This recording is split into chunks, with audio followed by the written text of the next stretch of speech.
Good morning, guys. This is Jonathan Tripp from Blab Nation, and it is already so great to see a full house. Are you kidding me? You guys are already here, and I'm really honored that you guys would spend your morning with me this morning. So this morning's topic, we're going to be talking, this is actually from a lot of what you have all requested through emails and posts in our Facebook group and through messages and tweets and things like this, that you guys are, it starts with, I'm telling you, it's an addiction, but it starts with the fact that you guys show up. And you guys, like, how do we do a show? You guys have seen a lot of this grow, and now you guys are asking the question, well, I want to do one. I want to do my own show. How do I do that? And I'm going to tell you right off the bat, if you're looking for, you need to do this, this, and this, like it's a business plan, you're in the wrong Blab, because that is not how I would suggest you grow one. I'm going to give you some pointers. I'm going to give you some guidelines. I want you guys to feel like you can come in today, and I want you to ask questions. I want you to pose your thoughts and say, hey, what about this? How would this work? And let's get some feedback. And we'll be able to take. Now, granted, I'm going to say as much as I just said. I think there are, and I think Tim in the fan section here would agree. There are some things that you shouldn't do. Absolutely. I think there are things that are maybe some guidelines, things that you should not be doing online, and things like that. So I really appreciate it. And I'm so glad to see you guys. Thank you, everybody that's already tweeting this out. I'm going to put my little message Giphy here in the chat side. And so I'm just going to kind of start right off. Nathan, I just want to say, hey, thanks for joining in. You just kind of hopped right on this morning. This is true. Right. And what we're going to be doing today, thank you for kind of leading off the hit off here. Anita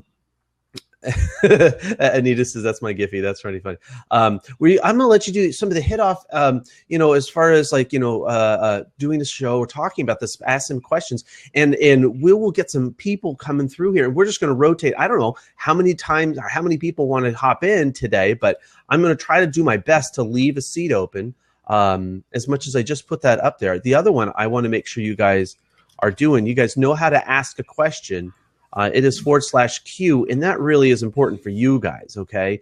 And I want you guys to feel like you can do that. Let's see if I got that one. Yeah, there's the ask a question. So that's also going to be part of what you guys do. Now, I hope you guys all have your coffee. I have my large coffee mug today. Holy cow, look at the size of this thing. This was supposed to be a gag gift. Is that a 20-ounce, that one? I don't know. It feels like it should be like a gallon. I mean, you know what I think next week. Long time no see, mate. Look at these guys. All right. It might be a long Blab, Vanessa. Espresso. We have our coffee. Right. I like that. Okay. That sounds like a good T-shirt. Espresso. We do our coffee and shots. How do I sound this morning, sir? You're a little okay. So video's not synced up. But the audio does sound good. And Josh, thanks for letting it snow. I like the snow. I look fine here. Yes, you do absolutely fine. You're not synced up. No, you were all messed up yesterday too. Good morning, Delilah. Nice to see you. No idea, right? Hopefully today's going to be a little bit better. Good morning, Chris and Shay. Talk about you guys. I'm probably lagging because JoJo's pounding on my props there. Yeah, Thank you, JoJo. That guy's pretty epic with that stuff. Well, he is just getting over surgery, so he's got some catching up to do. All right, this morning, guys, and we just kind of did a quick little intro. This is Leland, co-host extraordinaire, co-producer. I don't, you do. You can call me whatever you want. I'm the road guy. Just call me the road that shows up when he wants. Chris will be sending you an invoice for some services I had him perform for me last night on Snapchat. He'll be sending you that invoice just so you expect that. Okay. Tell him I'm broke. Already sent. No, it's a good thing. All right. So. Oh, we already got our first question. This is great. What is the most important thing to do when you first get started? Okay, let's talk about this in a couple of different ways. That's a great question, and that is absolutely one of the best questions that I've heard asked about live streaming in general. So one of the things that I'll be honest with you. I have not done a lot of radio shows or television shows and things like this. What I have done is I have put on a lot of different types of live events, public speaking and things like that. And so I want you to apply the same mental mentality when you go to a live event as when you're doing a live streaming event, okay? And Tim hit it right on the head. When you start a live event and somebody walks up on the stage or stands behind a podium or grabs the mic and the spotlight is on them and everybody's looking at them and they just stand there and they kind of do one of these. I'm going to do it right in the camera. And they just kind of do one of these. Pause. And there's this, like you get maybe a second or two, and then it starts to get weird and uncomfortable, and you're kind of like, are they going to say anything? It's the same thing for live streaming. If you start your Periscope, your Meerkat, your Blab, now I do my Blabs a little bit differently, but when I hit the record button, it's going. This is not my time to sit there and just check and read and just kind of look around. When it's time to start, you start. And you know how you start? Talk. You start talking. You welcome people. Now there's a little bit of a formula, particularly when it comes to like a Facebook Live or I'm going to say in a broadcast sense, this is more interactive. When it's just when it's just you talking to the camera in a presenting, almost like more like the webinar. So with Periscope, Meerkat. I haven't used the new Meevee app, but it's where you're on. And when people see you, they're waiting for you to say something. I would just say this. Go right in. When you hit start, you're not waiting for people to come on and interact, kind of how I am with Blab. But that's only because I start a few minutes ahead of time. But honestly, by 10 o'clock, we're hitting the record button and we're starting. If there's 2 people in the room, that's great. Right now, there's 28. Right. If I make it in time, I'm usually not here at 10 o'clock. I'm usually the late guy. Yeah. That's all right. So I think you get your pound of coffee in it. But I think, the first thing to really remember is that when it's time to start, you start. And you welcome people. I just do a quick introduction of who I am and where we're at. Because, even though this is a live stream right now, people catch us on the replay. They see it on a website. They're going to be listening to it on a podcast soon. Okay. And I think it's appropriate to introduce yourself and where this is. So, hi, this is John Tripp from Blab Nation. Okay. That's kind of one of the first things. And practice it a little bit. Make it sound natural. Don't make it's so awkward when somebody doesn't know their own name. You think I'm joking, but people kind of get that deer in the headlights where they just go, hi, my name is Jonathan Tripp, and I'm with and it's so painful. Guys, get your name right and where you're from. Just practice it in the mirror. I don't care, but just start talking. Right, those kind of go in the blooper. I've actually had those. One of the best ones I ever did. I was trying to get a 20-second video promo, and it was just meant to be boom, boom, boom. Right, I mean, just like, right on. No. more than 10. It was between. 40. It took me 40. It was between sound in the background, meaning like I would be talking and like halfway through there'd be like a huge smash because I was doing a live event outside.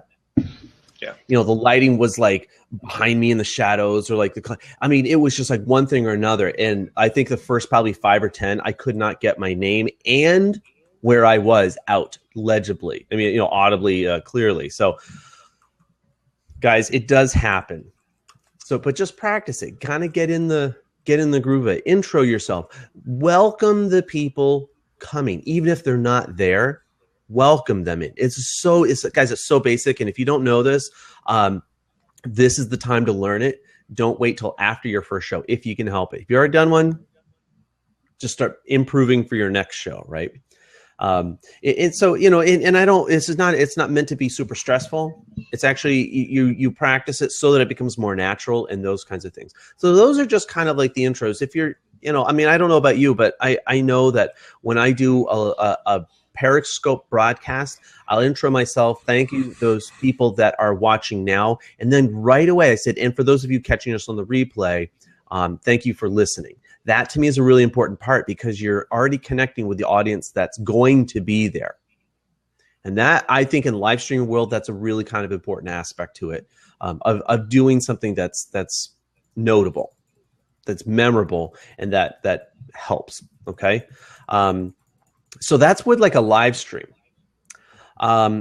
We have a couple other platforms out there. What are some other ones? What are some other platforms out there besides Facebook Live, Periscope, Meerkat? What's another one? Appear.in. Appear, yep. Google Hangouts, I saw in the comments. Zoom, that's another one. Yep, that's another one. Zoom.us, yeah. Of course, Meeve's going to be a big thing, I believe. Meeve is growing as it gets going. It's iOS only right now, but it's working. Yeah, it is. It is iOS only. I signed up just to grab the account, and I told everybody, I did encourage you, even if you right now don't have an intention of using it, I would just say, just go on, get your name. Just reserve your name. I'm going to probably have you do that for me because the only iPhone we have here is a 4, which is like ancient history. We're all Android over here. So I may actually have you get in there and fire up an account for me just so I have one ready. Yeah. No, that's not a problem. I'm actually going to just type myself a message. But do you want to address some of these questions that are piling up here over on the left side? Absolutely. Absolutely. Can you flash them up? Are you able to do that? I'm going to grab one or two. I might not be starting with the first one because I can't reach down that far right now. Right. Well, we'll get them all in there. Okay. So Megan asks, what is the most important thing to do when you first get started? Actually, that was kind of like one of the first we're kind of addressing that first question. So what's the most important thing when you first get started? I would say this, is that if you are just starting now, I guess if you're starting a show, I guess have a theme to your show, have an idea to your show. Now, if you're talking, and maybe Megan will kind of answer both. If you are talking about the concept of starting your show, what's the first thing? I would definitely say have a topic and have a not just like every show has a topic, although that's really important to me. I think there's too much of everybody just literally sitting around drinking coffee, just gabbing away. They don't just kind of talk with like whatever comes up. There's really no point, like right? And it means like us just kind of sitting here, just looking, hey guys, how you doing? And that's it. Yeah. If you don't have a fun, there are a lot of blabs out here where there's nothing going on but blabbing. They sit down and they have, Jane's stupid blab. And yeah, that's fun for those who that's what they want to do out here. They just want to hang out and be able to see each other from across the globe because they don't get to see each other on a daily basis. That's great. That's really part of what blab's all about. But if you're going to do a show and you feel that you are driven to perform in that sense and that you want to put a platform together so that you're gain some recognition, you get notified or you get recognized, people see you. The things I wanted to touch on real quick is don't worry a lot about your equipment. A simple webcam. Honestly, what you're hearing me on right now is just a little boom mic. It's not anything fancy. Jonathan's got his Blue Yeti there, I think. But, I will have a nicer mic as time goes on, but I've got so many microphones and headphones and everything else laying around here. I'm just using what equipment I have until I need to upgrade. So don't think that you have to have perfection. An HD camera is recommended. I don't recommend anybody use one of the older 640, 480 or 720p is actually okay because at this size screen, you don't have to worry too much about 1080p HD, but and it actually streams clearer and easier if you use 720p or less. I'm actually at a 800, 600 resolution on my camera right now. Okay. So you can't really tell the difference, but it streams better that way. And then go from there. But Jonathan had a good point. Make sure you put a plan together and come up with a focus and a topic for your shows. Don't just sit down and think that you're going to start any type of following with no plan, because if you don't, it's just going to fail. You're going to just have a bunch of it's kind of like starting, not that, think of it like when we have a conversation, you come in with an idea, not a script. We have our topics today. So we have a topic. So you want to start a show. That's our topic, and we all kind of know about it. And guys, I try to make the topics at least like catching up. That it's like, oh, okay. It's not just, here are the 3 steps to starting a show on live streaming. And because nobody would ever click on that because I am so bored and I wrote it, You know, I never want to have that, and I never want to come across that way. But instead, what I would just say is that, guys, have an outline or have a couple ideas. Maybe if you're doing an interview, definitely have some prep questions. Have a couple of questions, and it's not necessarily that you have to have it scripted. Like, you have to ask this question and then this question and then this. Make it a conversation. Talk to people.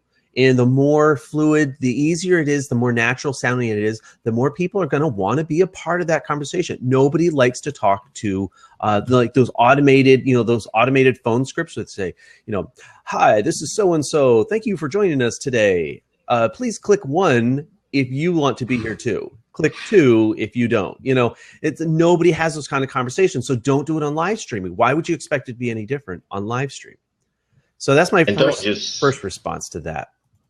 And don't just talk at your audience either. Make sure that you're interacting with the people in the fan seats. That's why you see our heads constantly turning over to the side. It's because we want you to participate in this. We don't want to be these two people on a television set, because we have TV for that. We have the Today Show for that. If you want to sit down and watch somebody talk at you, you go right ahead and sit there and use your remote. That's fine. We want people to interact with us. So we sit down here and we have conversations that are organic, and we allow the fan seats to kind of play into that organic element so that we kind of get caught off guard. We have people ask us questions out of the blue, and we try to address those when we realize, oh, you know what, maybe you're right. What I just said, I'm going to take that back, because maybe what you said is a better way to look at it. Right. We want that type of organic growth in this community. That's what we need. That's what we want. And that's what we work for. Did you see David's comment? I am David Vaughn. He put in the comments, turn your audience into community, engage and interact. David, that you said it in more words than I do, but I like exactly how you say it. That to me is really what is 2016 for me. It really is about having better conversations, having better engagement, not necessarily more engaged. 2016 is not just about getting more likes, more follows, more retweets and stuff like that. It really is. I'd rather have better conversations, and I don't think I have to sacrifice reach for conversation. I don't think so. I think it's a both and for me. I want to have more conversations, and I want to have better conversations. I want to do everything I can to foster that type of community. And that's honestly, that's why Blab Nation exists, and that's why that's why I thought maybe having a Facebook group is a good way to be able to do that. For sure. And I think with regards, I'll just address the video guy live real quick on his question over there, because it came up before Romeo's here. Ask David Vaughn about the questions. If you want to find out where to get the gifts and how to use them, if you watch the feed today, you'll see David use them to his utmost talented ability to do so. He's one of the guys that I think Giphy.com is one of them. But as long as you find any image of a GIF online, the thing you have to watch for is the HTTPS. It has to be a secure server, or Blab will not let it come through the system. So make sure that any images you find out there, if you go to view the image, you'll see the image in the screen. As long as you see the HTTPS header on the URL, you can copy that URL and drop it into the chat. Otherwise, if it's just a normal HTTP or doesn't have a prequel to its extension, or doesn't have a pretext to its URL, then it's probably not going to work over here on Blab, because they want the secure link between the graphic and Blab itself. As far as Romeo goes, I think, Jonathan, I know you've probably seen more unique ways to use it than I have, but I'll just throw out two that I know in particular. One is, as far as the screens go, you can see we're using one of them right now as a question area. There have been others where one person will just log in and put a graphic on the screen so that the content of what's being spoke of, or like I've seen some using the CES 2016 banner recently for the event that just took place in Houston. So they have one person log in and throw that up there so everybody knows what's going on. The one I thought was the coolest was the two caricature girls that come out here, and each one grabs a seat, and they ask two people to come in from the fan seats, and they literally draw their caricature while they're sitting there in the Blab. And they do them for free. You'll find her out here. And I've got links I can give you guys later, but there's two girls from either side of the country that do this. They're fantastic at what they do. They'll do you one for free, And then if you want, you can get more work or color work or such from them, and they'll charge you. But one of the most unique things that I've ever seen out here on Blab is just really cool. You're muted, Jonathan. And one of the tech side that's coming to Blab, and this we saw it actually a couple of weeks ago. They kind of pre-launched it and then took it off. Is the ability to put short video, link and stuff like that in one of the fourth window box, so that we could be on here, and in the same way that the that the question comes up, they're going to allow you to be able to put a link in. They're right now it's in the beta is in beta testing, and that is going to be a feature that comes out. So that when we do that, we will probably use it to some extent, but it'd be great as a slide share. Like if you have slides that you want to talk about or go through or show things, you can actually then post up pictures right here in the Blab window, not just in the chat side. And so that'll be kind of be a fun thing. So, how many? Boy, you guys are killing it with the questions. This is awesome. Questions are all over us, and I was going to answer Joshua Johnson's first, but it seems Joshua's already left the room. So we can get into that topic a little bit later as far as topic checking goes. So we'll hold out in case maybe he fell out. Oh no, Joshua's here. He's here, man. Did he show back up?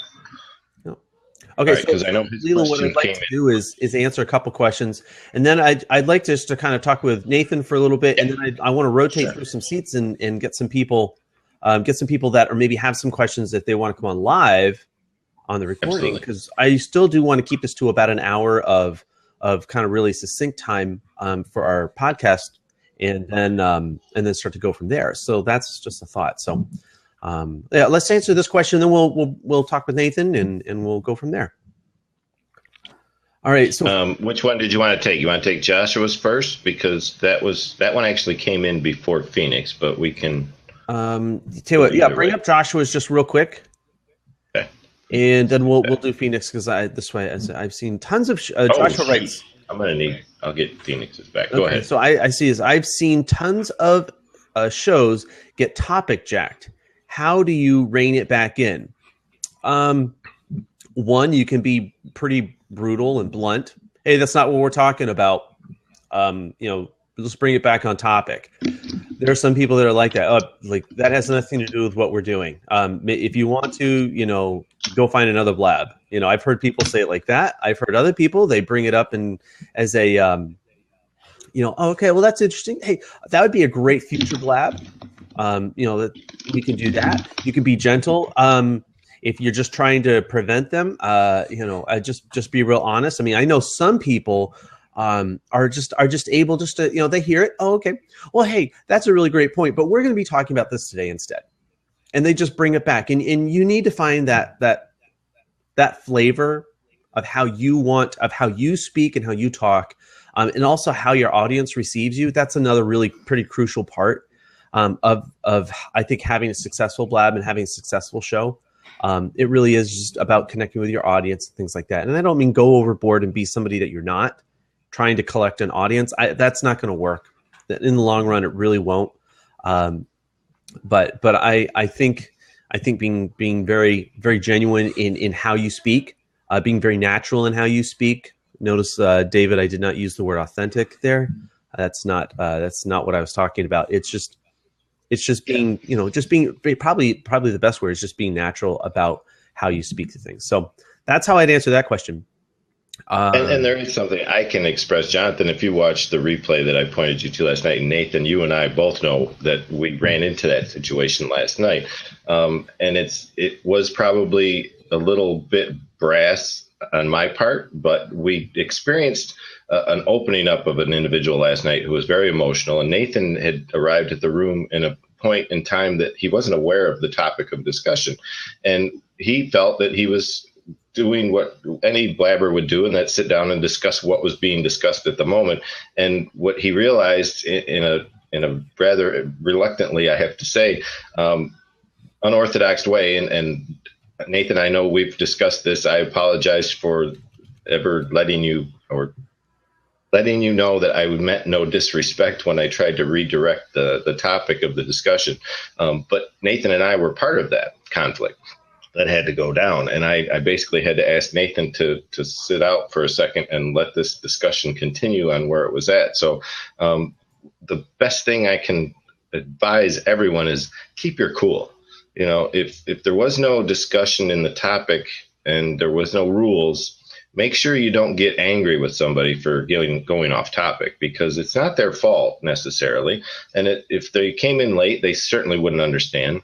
But being rude and obnoxious and just saying, oh, you're an idiot, you don't know what you're talking about, and forcing someone off a show or kicking them out the window because they weren't in line with what you were discussing can be an issue. And I don't think people should be that way. So Nathan, that's actually a really good time, I think, to bring Nathan in just real quick. And yes. And so I'd like to bring Nathan in and just say, hey, Nathan, so and I know yesterday was your first time, just being a part of Blab Nation and just kind of hearing and thank you for becoming a part of our community. So I just kind of keeping the theme with our show. It's like, do you have a broadcast show, whether it's on Blab or Periscope? Do you have one that you do, or a radio show or anything like that right now?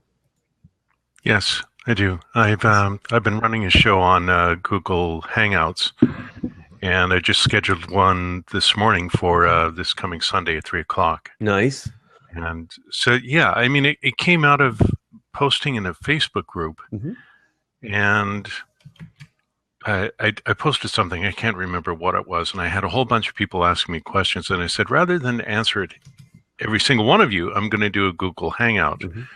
And that's where I met a friend of mine, or a guy who became a friend of mine. He became my co-host for a while, and he's really helped me grow the audience. But mostly on Google Hangouts, and recently I've done a few shows on Blab, and been having a lot of fun, actually. Yeah, and there's such a wide variety of people here that if one Blab doesn't seem to really fit, I guarantee you there's another one, even if it's not live, that does happen in the day. I mean, there's like dating shows on here. There are music concerts on here. There's talk shows like this. There are relationships. I mean, they just go, and there are people literally sitting around drinking coffee and other things at all hours of the day. I'm not joking, because this is international. This is global. There are people that join us.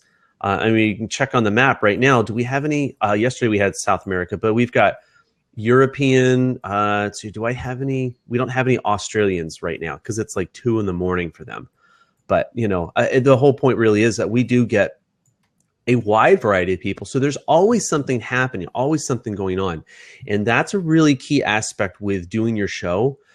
I say good morning because that's where I'm at, and that just kind of makes sense. But I also have to keep in mind that there are literally some people that are up right now, just ending their day. Cubby, he's 6 hours ahead of us, so I mean, it's not that late in the day for him. But my point really is that be aware of it. It's not like you have to be like super sensitive and spare people's feelings because it's nighttime. That's not what I'm talking about. It's just like, hey, talk to them because they're up. They're on your show. Talk to them. They're taking time. That really says something to me. Somebody's going to take time, especially these days with the attention spans the way they are. I don't know. How do you see that people kind of like pop in and out on your Hangout show? No. Well, actually, that's a tough question to answer because when I'm in the Hangout, I don't actually get to see who is there. Okay. There's a little thing at the bottom that indicates how many people are viewing it, but I don't get to find out who they are unless I put out a request and say, hey, if you're out there, announce yourself. And then that way I get to find out about it sometimes. But a lot of people don't announce. And so there's really no way to deal with it. The other thing, too, is like when you're in a Hangout, if people are popping in and out, the only way that they could literally pop in and out is if you've invited them into the film strip or into the green room and they become a part of your show. But otherwise, you really don't know who's out there. Yeah. Unlike with this, it's a lot easier to tell what's going on. This is much different, but there are some overlays, and I have developer rights for some, Nathan, just to let you know, for WordPress that allow you to create very much a webinar experience in Hangouts on Air. The other thing you're going to want to look up is the Hangouts toolbox. which is a feature that allows you to have the sidebar chat in a Hangout, and you would be able to see people coming in and out if they were getting it off of a direct link somewhere that you've posted. Because obviously with Hangouts on Air, you have to post links for people to come into the Hangout. And if they don't have access to those links, they would never find you like they have the ability to do here on Blab. That's probably one of the key differences here in this live streaming platform, is Blab has given us that front stage, that ability to just be in the public eye automatically, and people can just go and browse and peruse and go from stage to stage to stage, kind of like a huge, what do they call that? Wanapalooza. What's that thing that they used to do where there's like 5 bands playing on different stages, and all you got to do is go sit and listen to the people you like the best. So that's one advantage here. Yeah. So thank you, Joshua. Yeah, it's true. There are certainly important differences. Don't know what else to say about it in the moment, but yeah, it's been a challenge for me. Comment Tracker is something that the people I've been working with have been using, and more often than not, I find that I can't get it to work whenever I use it. So I've just been using the comment stream within the Hangout itself. The only downside, according to the people I've been talking to, is that when you close the Hangout, you lose the comment stream and people can't look at it. This is my understanding. Yeah, and that's where the overlays come in. I'll just name 2 of them that I know. One of them shut down. It's webinars. Webinars on Air is one you could get, but that costs you monthly. The other one is Run-Click Webinars by Walt Bayless. He has a plugin that you can use, and if you wanted to get access to it, you could talk to me after the show. Pretty well. Right. Kind of reading through some of these comments. You guys are amazing. They're pretty funny. They're pretty funny. No, one of Talatami. He actually brings up a really good point. He's saying one of his pet peeves is when people announce an upcoming show and they say the time, but not the time zone, and you're kind of left hanging. I mean, the only thing. Now, I will say this, guys. Blab does this occasionally to me. Okay, I will schedule one. I know full well, with all of my mental faculties, that I scheduled it on the correct day with the correct time. And it puts it on a different day and a different time. And Leland always calls me on. He's like, "Hey, John, by the way, did you know that it's scheduled for like a week off and like 5 hours different?" And I'm going like, "What?" Like, I mean, I've seen it where it auto changes it. You just have to kind of, if you start a new Blab after, schedule them, you have to go in and just double check it before. But like when I go down through, I do one last check and then I hit like the update. And I am not kidding. I feel I just about flipped my desk last night. I scheduled several of these, and it's like, oh my word, I cannot believe what is happening.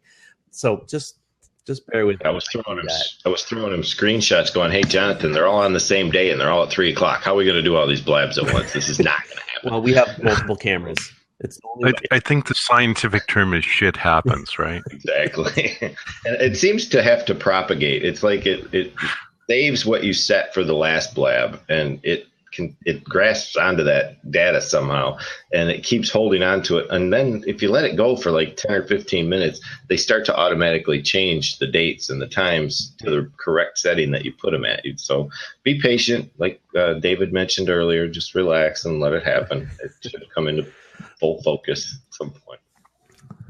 That's right. All right. So let's make sure we're getting all these questions in. Ask a couple more here. I'm going to take Vanessa's. That's Phoenix was the one that asked the first one, and I think I missed the letter I. It looks like it says "F you wanted to create a show." No, it says if you wanted to create a show with a regular, say, weekly content, would you say it would be a good idea to plan shows possibly a month for a few weeks ahead? It's up to you. I mean, Jonathan, the most I've seen you pre-produce, I think, is like a week in advance or 3 or 4 days in advance. If you got the content, go for it. Plan a whole month if you're ready for it. If you're only doing a single show a week, my experience would be you can do weeks out. I know one podcast that I was a guest on.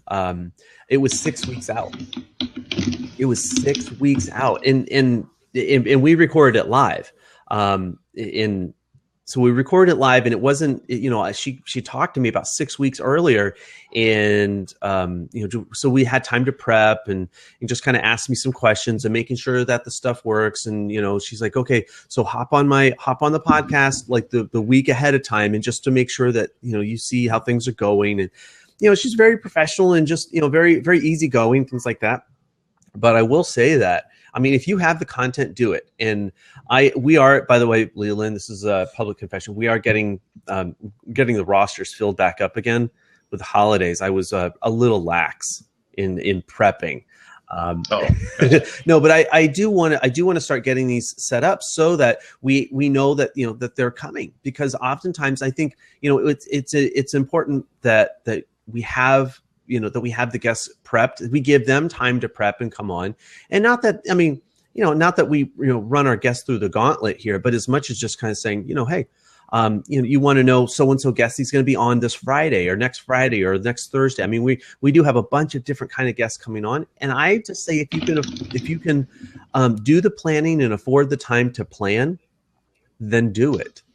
It takes a ton of stress off of you at the last minute. So, yeah, it's a worthwhile topic. Just to quickly interject, I've had a problem with that because, and I've really wanted to have a consistent date, but one of the people I want to interview for this thing that's coming up on Sunday lives in Australia. Mm.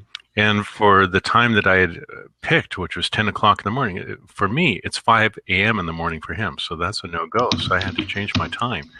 And I don't like bouncing around, but on the other hand, how am I going to get the interview? The only other way of dealing with it is to record the interview beforehand and then play it back at the appropriate time. But that creates a kind of a canned feel, and I'm not sure I want to do that. Yeah. And the other thing, when you do schedule that many blabs in advance or that many interviews in advance, is like you just said, rescheduling can become a nightmare, especially if everybody starts canceling on you as you go. To have a few scheduled, like we have one scheduled on the 15th, we have one scheduled on the 22nd.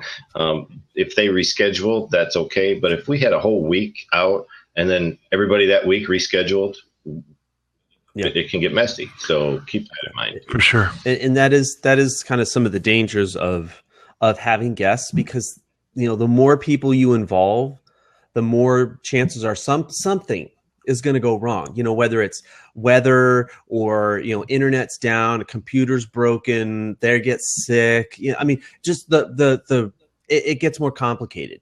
And I don't mean to say that just to scare people off, but then that just means that you need more time to prep and plan. You know, Blab Nation used to be like, we would just come down and just kind of hit the call in button, and then we'd be kind of getting ready to have my coffee, and, you know, it's like, hey, how are you guys doing? And okay, so what are we going to do today?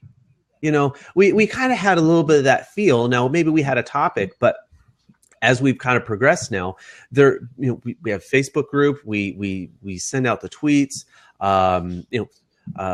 you know, we have our guests, we have our, you know, schedule. Now these are getting put up on a blog site now. I mean, it's become one thing to another in such the best way, but it takes a little bit more effort. This isn't just, let's start one. You know, it's a little bit more effort, and I think think that it's worth it in the long run. I really enjoy it. So, I'm gonna post the group real quick here for everybody that may have just joined us. And this group is not specific to our podcast per se. It's really just a place for blabbers to create a community. We have some of the greatest blabbers out here as part of our community at Blab Nation. So feel free to connect with us out here at Facebook. This is just to get an invite. It is a closed group right now, so you'll have to wait for us to bring you in. But we leave these invites only in the blabs so that those people that are in Blab Nation are actually blabbers. They're not just people who show up out of the blue from other places. They're gone. Yeah, and we do allow people to post in one particular area their own blabs for their own promotion. We try to avoid the promotions within the mainstream feed.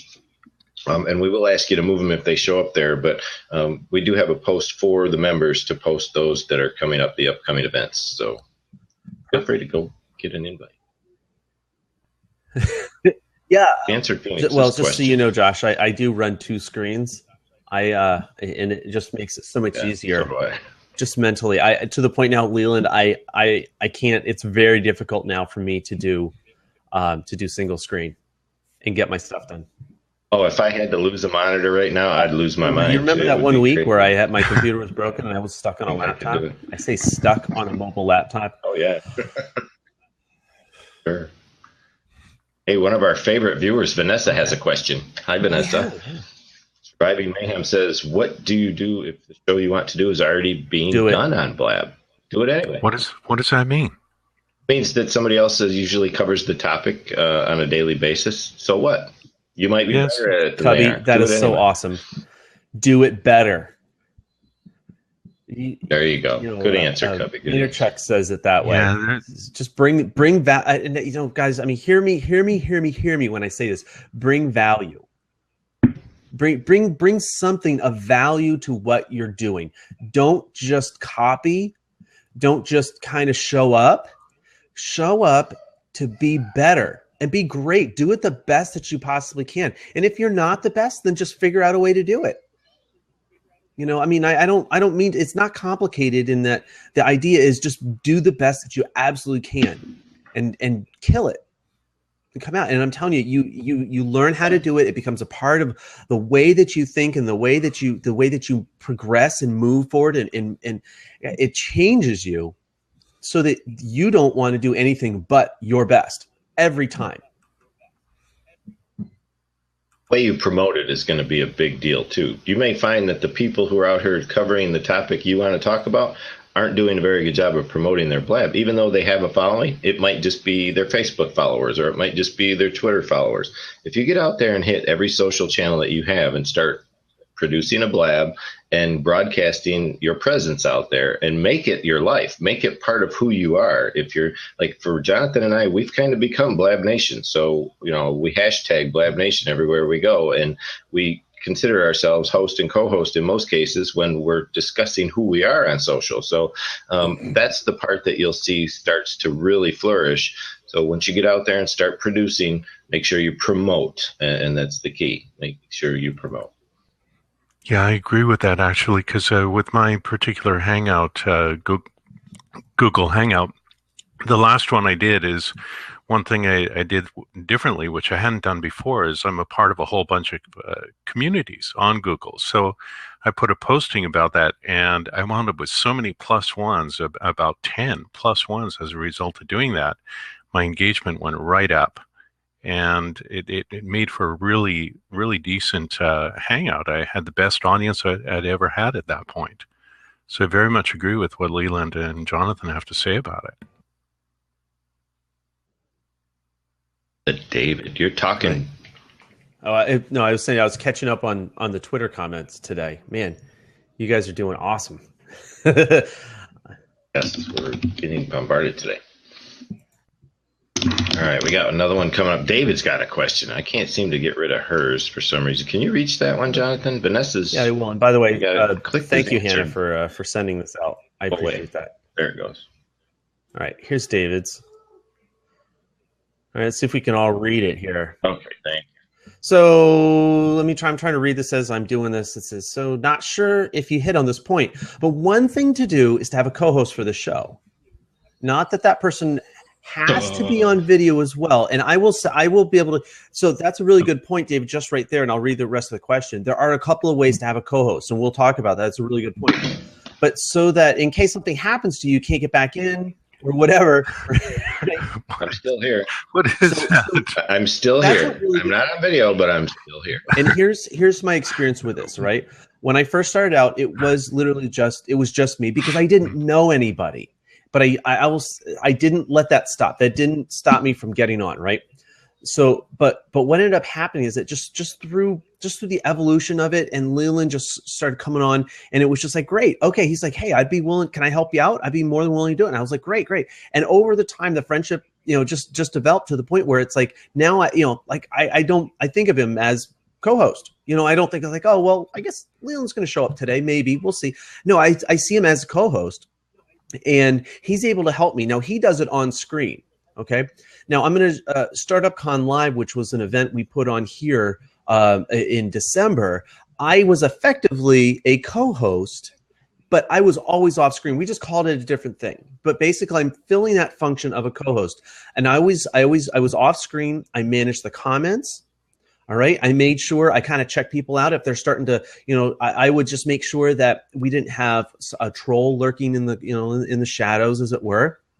I would try to help people if they were starting to have a little bit of problems with like coming in or things like this. We would help them. We had a whole different, set of rules and things like that we would go by. But the real point is that I was a co-host and filling that role, but I was off camera. I didn't have to be on. I mean, they brought me on, but my role was not visual. My role was administrative, moderating, facilitating that way. And that's another way to have a co-host if you're doing like a big panel, and that's just fine. It's just be really clear about it. In this case, Leland does have a face for radio. So, we're really glad to have him here. All right. So did we actually answer that question in full? I appreciate that. That was just, I think, it says show more. I didn't see the rest of the question. There's more? Right. But I just, join in back case something happens, okay. Oh, and that's, yes, that was the other part of this. That sometimes, because that never happens, where you try to get into a blab and you're just circle and circle and circle, and it's just trying to call in. It's like trying to connect on Periscope. If that's ever happened to you guys, oh my gosh, like it's so hard. But what if you're the broadcaster and your feed kind of cuts a little bit, right? On Periscope, you're screwed. That's it. It's done. I've had that happen, and it's so frustrating. It's unbelievable. But on Blab, it's so much easier when you have a co-host or just bringing somebody at least on to keep the Blab feed alive. And I know they do allow you to do, like, you can hop out and you have like 3 minutes to kind of get back in. But I'm telling you right now, it's the stress of it. It's just so much easier to have a co-host. You'll live longer in the long run. Right, absolutely. It does make it unless you're doing a one-man act, and it looks like I'll be doing that come Sunday. Up until then, I had a co-host, but my co-host is producing many shows for himself, and he said to me that I'm probably going to have to bow out. And I thought, fine, I've run the whole show myself, but on a Hangout, it's more of a challenge. At least I think it's more of a challenge. But on a Blab, I find it relatively easy. It is. I think it's got its nuances that can get a little crazy at times. And if you can't, I'll just be honest, if you can't keep an eye on the chat and can't keep up with the chat, you'll lose visitors pretty quick. They'll come in and out, and because they're not locked to be here, they will stick around for a few seconds. And if you're not paying any attention to them, or they're not getting their questions answered, they'll hightail it over to the next Blab. So. Yeah, and it's, I would say this, it's one thing when you have maybe like 10 people in the room, and even if they're pretty moderately, I mean, we've had a pretty full house, and it's been like it's had less comments and things like this. But when you start to get, I mean, we're at 40 people in the room, and I'll be honest with you, I have a little bit of a hard time trying to read the comments. I have a hard time reading the comments and staying up with your guys' questions, and that really becomes where that co-host is crucial to running at least an interesting show, at least something that's like, yeah, I'll stick around, I'll watch that, I'll do that, because one person, and even when so if I'm speaking, Leland he manages the comments and things like that, and helps me with the questions and doing things. But then when he's speaking, honestly, I kind of fall into that role right away where I'm looking right off. It's like, okay, what's the next question? Is there somebody, who can I interact with, and things like that, right? And that to me is like really, really, really important, that you have that kind of a working relationship to make the Blab work, or at least be interesting. Yeah. So. And that kind of stems into the honey badger. Do you know Brian Finale, Catherine? I see you call yourself the honey badger out here. That's a phrase a particular cohort or associate that I used to know quite a while back used to use that phrase quite a bit, as the honey badger. Just wanted to throw that out. As to how to choose a co-host, it's really just whoever you can trust and Jonathan doesn't do anything but add me as a host. He produces these shows. He puts together the content, the title, the graphic, the plug, the show, the event on Facebook. He does all the work. This is his show.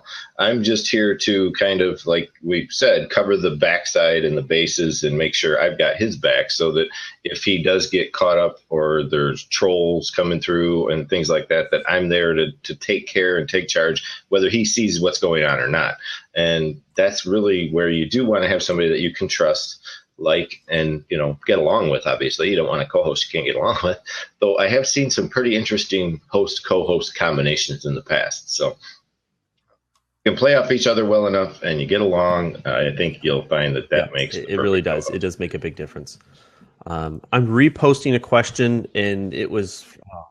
I was just going to do that. See, right. I was just while you were going, I saw it was 11 lessons. Which by the 11 lessons. Okay, now it's clicking. This is the thing. I'm now putting all of these things. This is just from 11 lessons. 11 lessons. Now I figured it out who this was. I now I know who this is. Okay, so that's pretty awesome. Okay, so. Oh yeah, that was the one I was. Okay, which one you put in the one that you wanted to put in? That's just fine. We'll kind of answer them. You've got it. It was the one that you just put up on the wall about the don't know if you covered it or not. I have it ready to post, but all right. So, but I don't know if you cover this, but if you can share ideas to have opt-ins or get emails from audience while on Blab. Oh, this is a really interesting question, because now we're getting into things more of in the orienting of sales funnels and things like that. Right. If I'm not mistaken, I think they are rolling out a couple of new features within Blab that I'll just call them like the fourth window posting. You can do videos and links and stuff like that. And that includes I think it's going to include like some maybe a variation of like a slide share option. I can't wait to use it, but not overuse it, if that makes sense. It doesn't mean that every time I'm going to be putting videos and it's like a constant distraction. It cannot be. I plan to use it as soon as it's out. And it might actually still be out, but I just don't know it yet. It would be something where I would say, hey guys, if you want to be a part of Blab Nation or learn a little bit more, here, click this link. And I would have it posted in I'll just call it the fourth window, as a means to help facilitate what we're talking about. Okay. Wouldn't a link in the bio be effective? Just saying click? Well, yes, you can, but then that's another step. It's another step. Now they have to click that, then they've got to read, and then they've got to click that. Now they go somewhere else, and then they have to click that, and then they're finally in. If you can cut out the number of clicks that they can get to, statistically speaking, they're more likely to join, right? So that's a good way to use what the technology and things like that. So it doesn't mean that you can't or that you shouldn't, because I think you should have those kinds of things if that's your, if that's your objective. So we'll put it like that. So. And there's a lot of different ways. There's actually a lot of talk that's being done recently about tipping on Blab. And I actually sat in a Blab the other night with Bonnie Frank. She brought up the question, and a lot of people made a lot of comments on it, because there's two sides to that story. Some people, when we come out here on Blab, we're not out here to build a business per se with an email list or to sell a product, though there are a lot of people out here doing just that. I think in the beginning, Blab was just a collaboration tool. It was meant to give the opportunity for people to see behind the curtains, to see the person behind the brand, and to be able to sit down with those individuals that they like, trust and follow, and get to know them a little better. People are trying to monetize the site, and there are ways that it can be done respectfully and maybe not so incredible like I did with this, with like buy it now buttons and things. I could put a link to my pay me PayPal account out here in the chat if I wanted to, unless you guys pay me. But there's also other ways like Bitcoin tipping, and there's also what's the other one out there? It's I can't think of the name of it now off the top of my head. Pantheon. It's not Pantheon. It's the other one. There's a name. There you go. No, you're close. Oh, Patreon. Yeah, thank you. And that is honestly, some blabbers out here are finding that their audience is requesting it. They want to offer their contribution and show some, love and respect back to the person producing by using the Patreon system, which is really just a tipping system that allows them to decide how much they want to give you. So those are probably things that are going to start to evolve on these types of platforms. Jonathan and I, we're just out here to have fun and to help people get through their hurdles and move them forward. Obviously, we hope to work with some of the people that we're out here, introducing ourselves to at some point in time, but we don't push it. We're not here to try and say, hey, come to our site and sign up on our email list and join. I mean, I have a site, obviously. If you want to find me, just go to lelandbest.com. You'll find me. Jonathan, same way. You'll be able to find him. So you can find us out there. We'll leave that to you guys. It's up to you guys. So let's see here. What else? So I want to make sure we're getting to all the questions because you guys are really coming up with some great questions. And I'll even put it this way. If you have a question that you would prefer to ask on live as opposed to trying to type it out because it's a little complex, feel free to. It's actually kind of fun to come on live. So, okay. So what's the next question? And we have 50 people in the room right now. This is just crazy. There's a crowd out there awesome. nuts right now. This is awesome. I love all that stuff you bring up. I have no idea how you're doing it. Blab magic. It's cool. It's part of my mixer. It's magic. It's part of my That's mixer. right. I can kind of play with all kinds of things. Excellent. Got it. I don't have anything fancy like that. Okay, sorry. so no, this is a really good question. You guys are killing it. Okay, so I do want to get right into this question from Rhonda. She asks, how do you get people to transition from another social media platform to actually sign up to a Blab account? This is a really, really, really good question. Okay, because the fact is that when you're on Blab, this does not have the reach that say Twitter or Facebook does. It just doesn't because it's newer, it's more niche, and it's not a bad thing at all for Blab. As a matter of fact, in some ways, you can utilize it right now. You can really capitalize on the fact that it's a smaller niche audience, but it's not going to stay that way. So the question is, how do you get your audiences that you've cultivated, you've developed on the other social media platforms, whether it's on, your email list, or if it is, just say it's on Twitter or Facebook. How do you get them? Honestly, it's the same principle that I use when I talk about Snapchat, guys. What you do is you talk about it. You tweet about it, you post about it, you talk to other people about it as though it's just like another place to be. Okay. I mean, when you have a restaurant that you like, you talk about that. You say, hey guys, I was out last night, this really awesome place. You guys gotta go there. Or, if you're doing a show, if you're doing a live event, because we have a number of speakers in here, then what you do is you come in and you say, hey, I'm doing a show in Houston, or I'm doing a show I'm putting a small little thing together, in San Diego. You might have heard of it, right? You talk about those things and you tell people, come visit me. One method that I have used in the past, I don't necessarily do it all the time now, but I would get on a Periscope and I would intro my topic, or I talk about my guest. Okay. You start to share and you say, okay, hey guys, in 5 minutes, we're going to be over. I've got to hop off because we're going to be starting our Blab Nation show. And I'd really love to have you guys come over. You can catch the link is in my profile. And then you're directing people over to this platform that you're on right here, right now. And it is a great way that is it. And you can apply it. And I think the potential for this new app, Meetvee, is going to be a really crucial part to redirecting your audience to exactly where you want them to be. I think that's going to be really, really important. So that's my 3.5, 4.5 cents, whatever I was talking about. So, yeah. All right.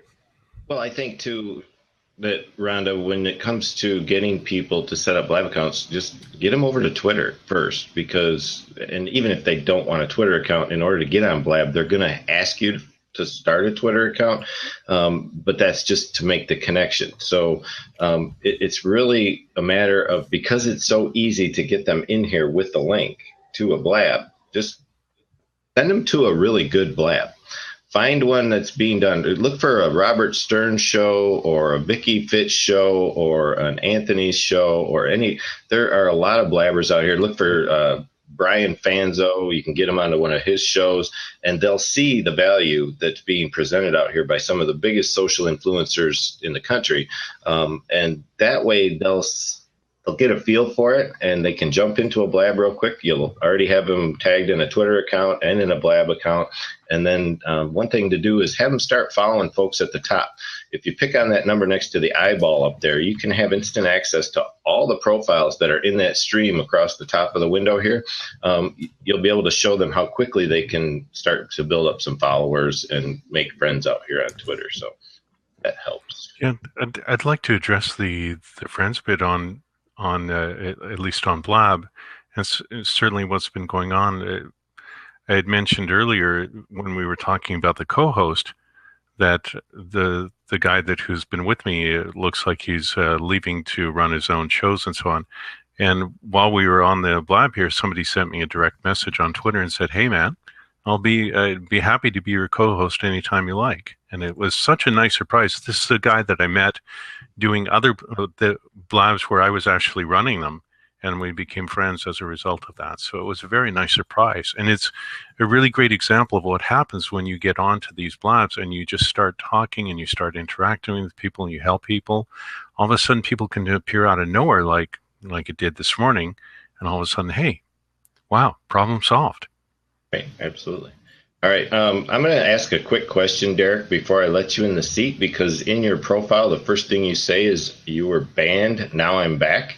That leads me to be a little leery as to whether or not to even let you sit down in this seat. So if you can explain to me why you were banned or why I should let you in the room, I'd be happy to let you sit, or I can let you sit for the first 10 seconds and see what you have to say. And if you are here to simply troll or make a mock of the show, then you will be booted out immediately. So I'm going to let you in for a second, and we'll see what you have to say. Derek, are you there? Hello, Derek. I'm not trying to what up, man? Mockery. I'm new to the Blabs, so I was really just trying to see that. No, that's cool. You're in the right place, man. I get it. I was just when I see somebody say they've been banned and they're back, I had to say, "Well, what's up, man? What? Why are you getting all banned out and everything?" I didn't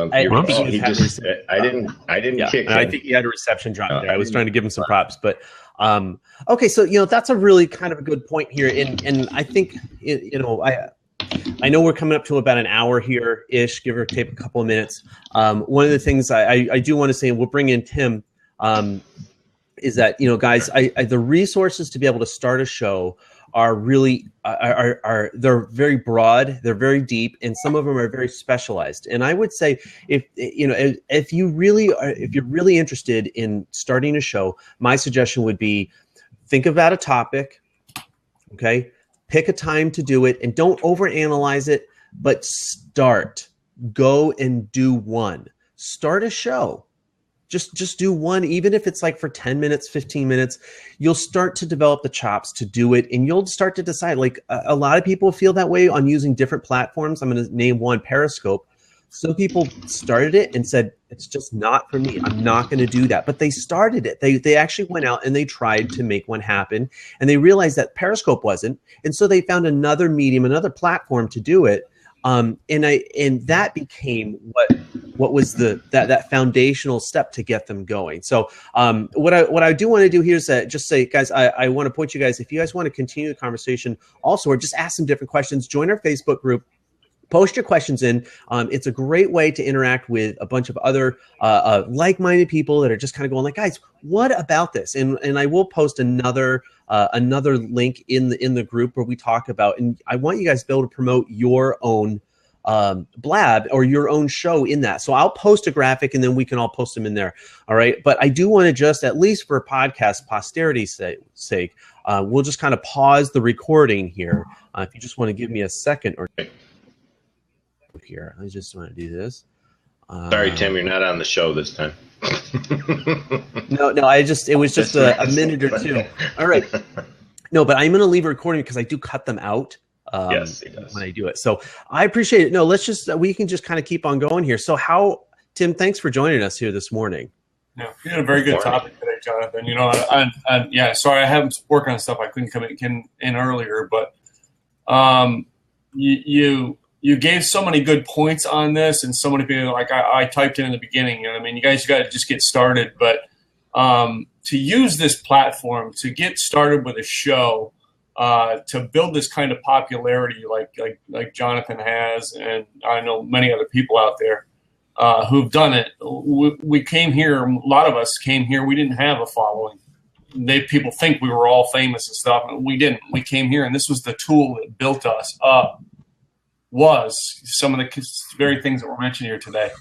I'm gonna say something on here, and I know it can be, you know, some people can take it the wrong way or the right way, but I mentioned in the chat room the Oprah Winfrey business model. She uses other people's audiences, other people's content to build her following, to build her shows up. For years, she brings Tom Cruise in. Tom Cruise tells everybody he's on the show.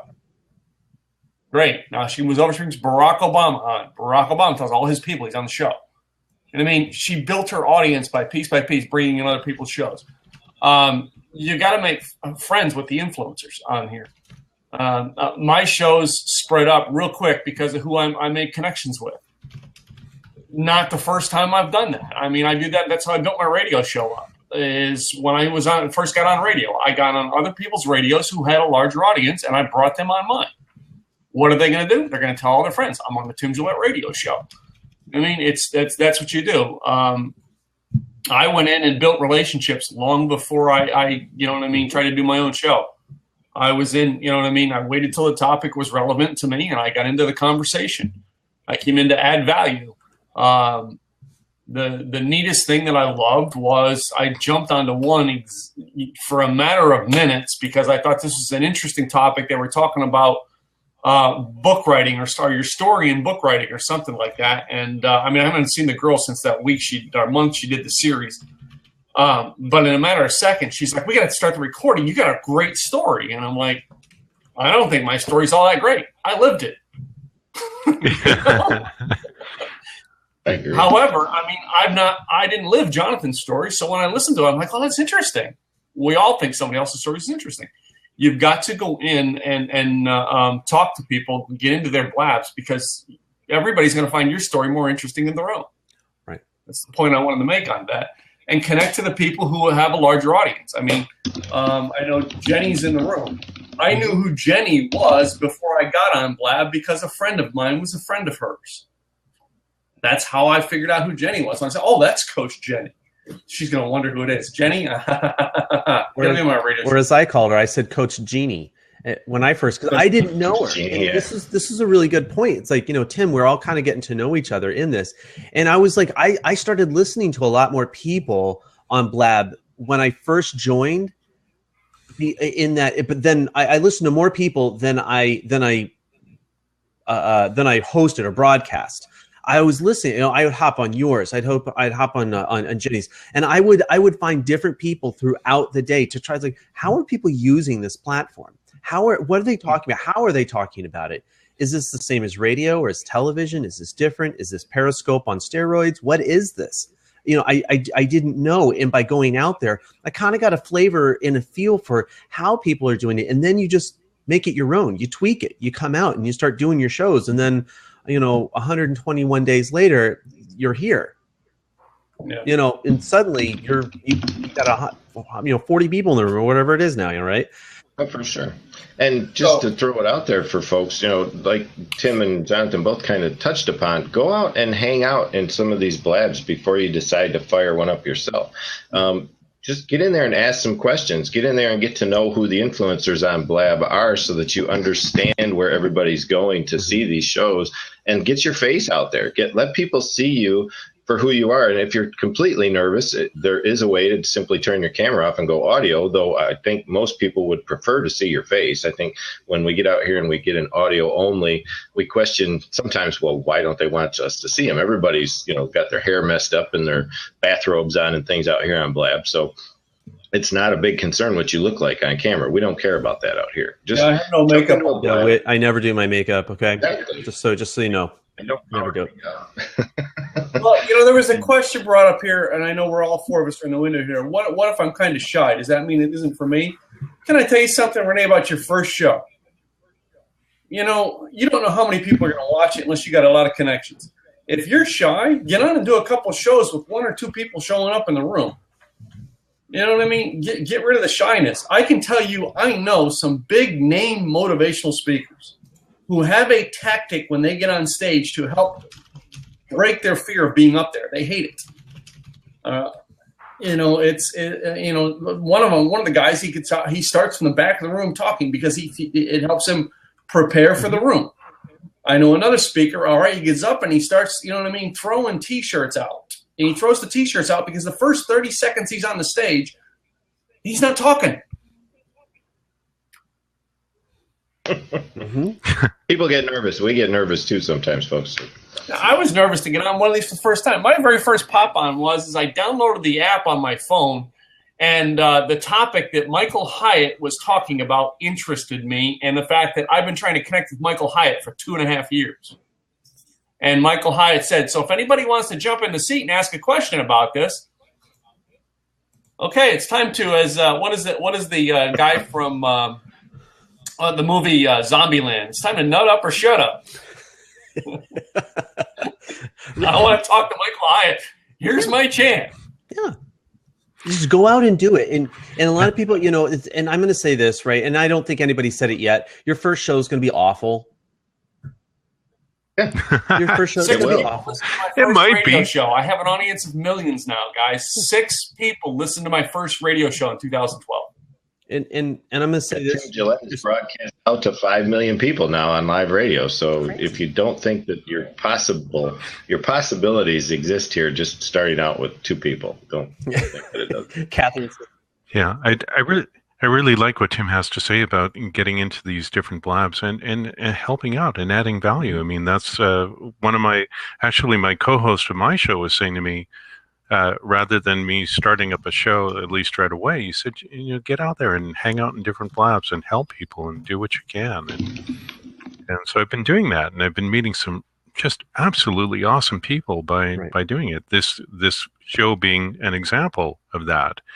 When did I come on with you guys? Yesterday or the day before? I think it was yesterday. I mean, or at the most it was Wednesday. At the most, it was Wednesday. Yeah, it wasn't long ago. It wasn't long ago at all, and it was just a really amazing thing. And connecting with Leland and a few other people as a result, and it's just I just really love this blab experience. Okay. It's an absolute. Well, riot. Actually, Nathan, would you do me a favor? Because I know you've been here the longest. Would you rotate out a seat? Because I think we have a couple of guests that do want to come in, and we'll kind of do round robin here for a little bit and things like this. So, but Nathan, thank you so much for jumping on. I appreciate that. My pleasure. Okay. See you guys later. All right. Thanks, Nathan. Hey, Jonathan, the last day of the trees in your podcast. Buddy. Oh, there it is. Hey, Derek. Look at all the people lining up. Oh my goodness. Okay, hold on. Let's see here. Can I give Derek a chance just to say, he said his phone died. Okay. So let him at least speak his piece real quick, and we'll get you in here real quick, Derek. And just real quick here. Give him a chance. I'll even give you a follow. And I'm sorry, this is the problem when you have people. And Derek, how y'all doing? Doing all right, man. How are you doing today? Where are you coming from? He's freezing up again. That's why sometimes live streaming is a little bit of a pain. Yeah, we have to live with it. He's still there.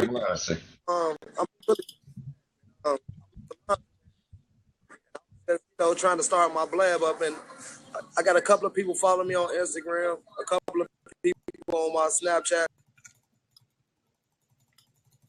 a couple of people on Twitter. Oh, he's influential going on in my area. So I was just trying to see, would that be a good idea to have my blabs go up like that, or what's going on with you guys? I see you guys got a lot of likes and a lot of people following y'all right now. Okay. I think I got the gist of what you're saying. And this is how I would probably answer that. This is how I'd probably answer you. So this is what I got, right? You got a show idea. You've got something. You've got an idea that you're creative about, and you're passionate about enough that you want to actually do it. and you want to try to bring your other audience. You have audience from other places. You said Instagram and stuff like that, and Twitter, or just whatever the platform is. And I would just say this: the best thing I could probably do is just tell you this, right? Is talk on those platforms and share on those platforms that you're going to be doing a show on Blab. And start putting that link out there, your Blab link, just your Blab profile, because they go to it. Blab has this really neat thing where it will have your current show up, just embedded, and it will just go on. And I think that's a really easy way. They're making it as easy as possible to get a live feed experience hosted on a website, and I really appreciate that. And it's something that's linkable. So. Hope he heard all that. I hope so too. I really do. If not, he's catching on the recording. Right? All right, let's rotate through a couple people here. I see. Let's get Jenny in here just real quick because I know she had a really specific point to make. Hi, Jenny, guys. there you are.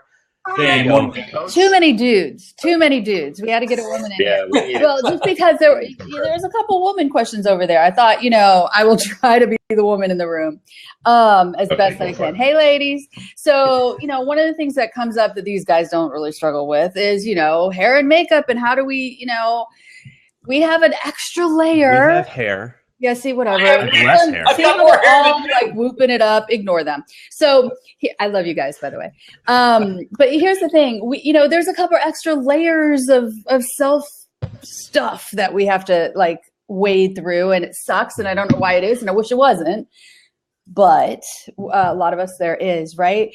And so some of us, when we're shy, that shy word, underneath that, there might be some more to it, right? There might be more to it.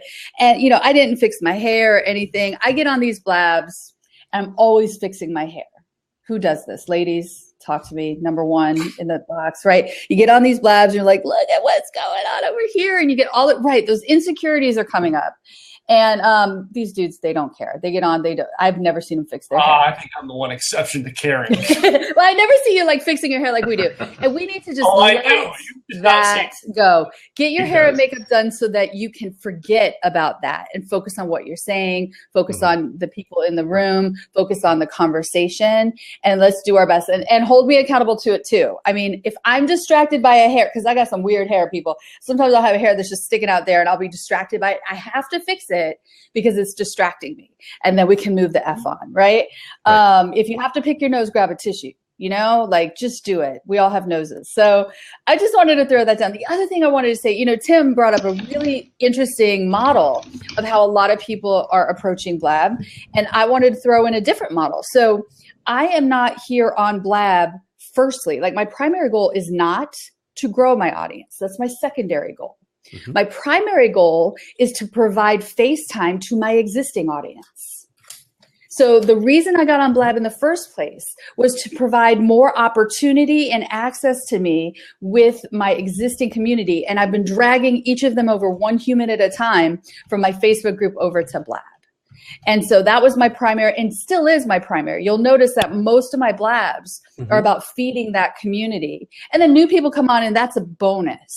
So not everybody has that same drive. So if you're sitting there and you're listening, because if I were in your shoes and I was listening to what Tim said, I'd be like, I don't know that I want to, talk to all these influencers. I don't know I want to be the next Oprah. And that's not you. Totally fine. There's other models of how to do it. I'm going to shut up now.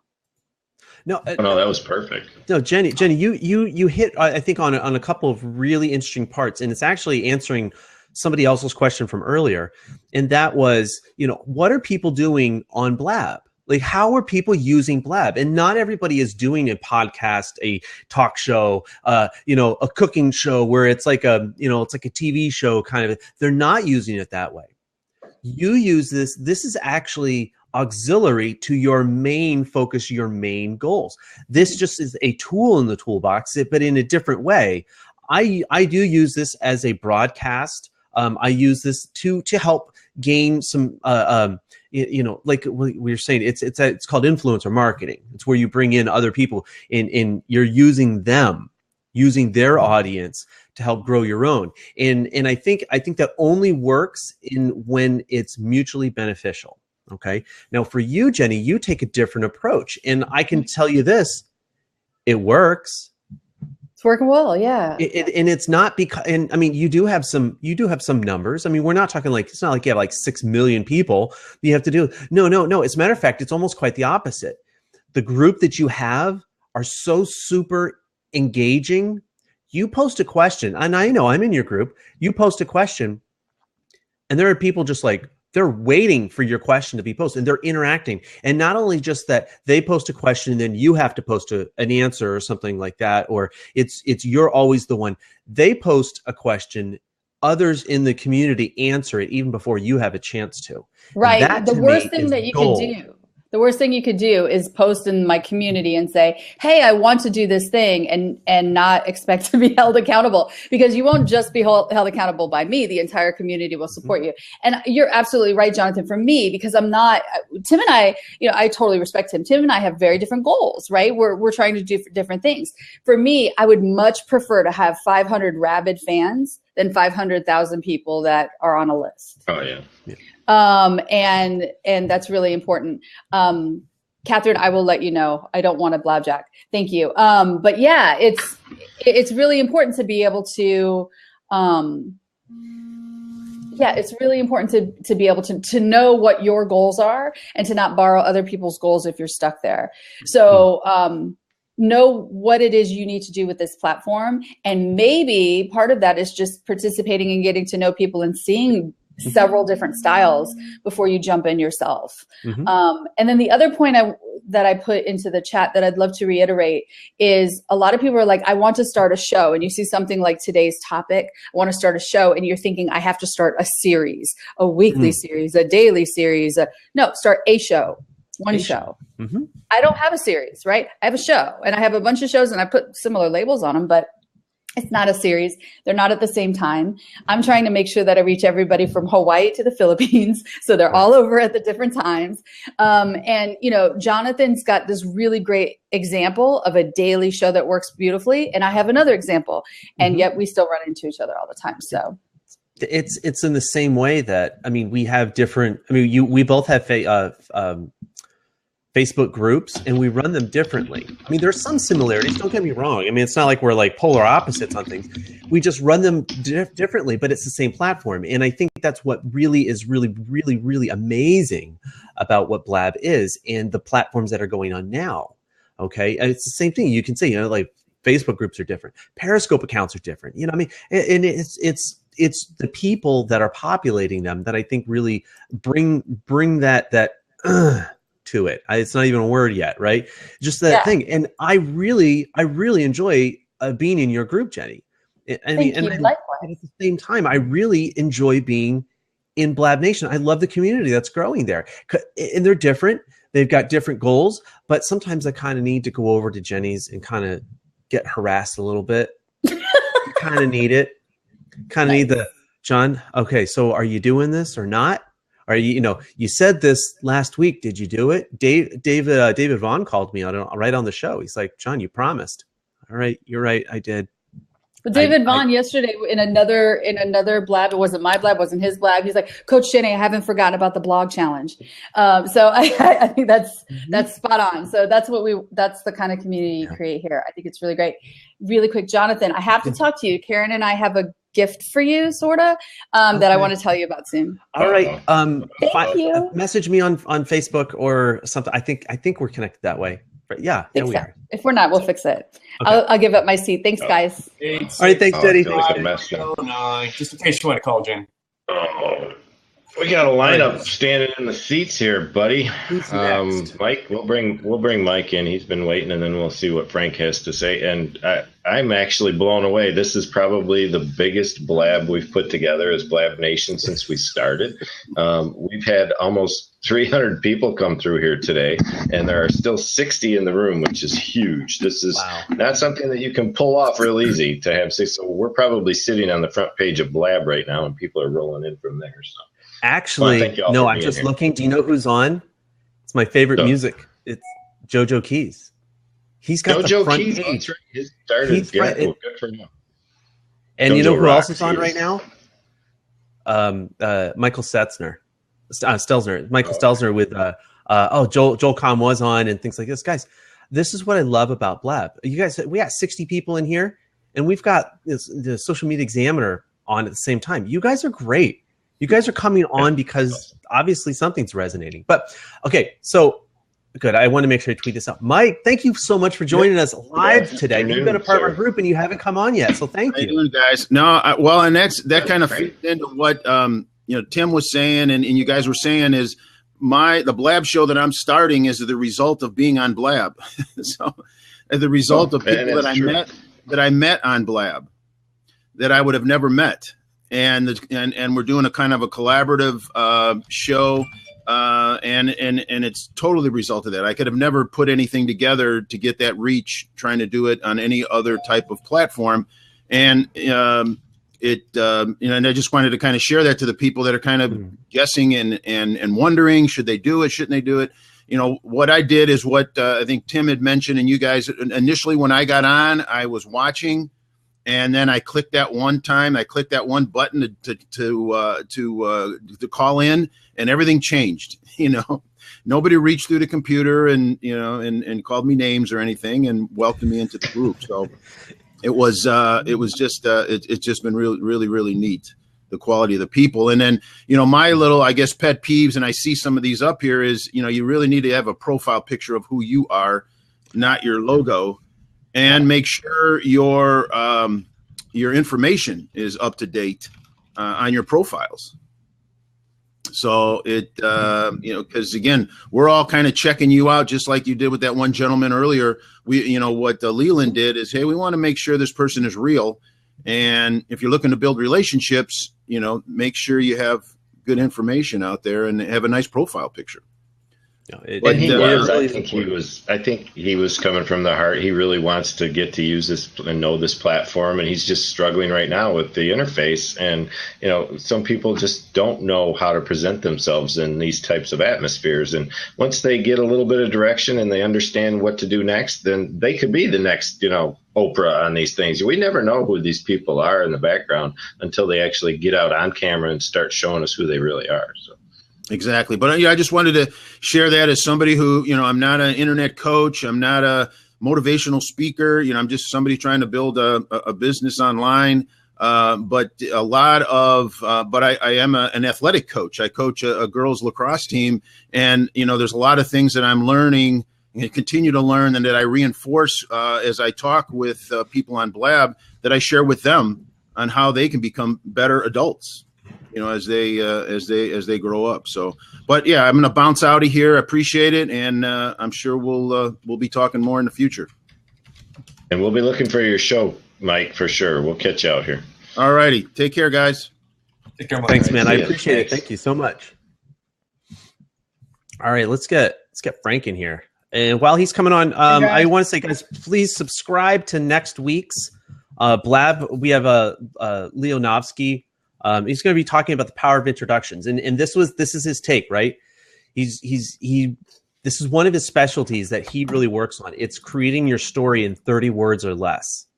Okay, which is a little bit different. We're not talking elevator speech, but he's just the art of a powerful introduction. So I just put the link in there, guys. Subscribe. I know it's Monday. It's a long ways away. Well, at least for some of us, it feels in a way. So, but I wanted to put it out there. Just subscribe.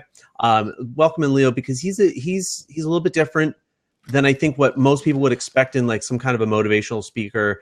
Just because of his background, he brings a whole host of experience.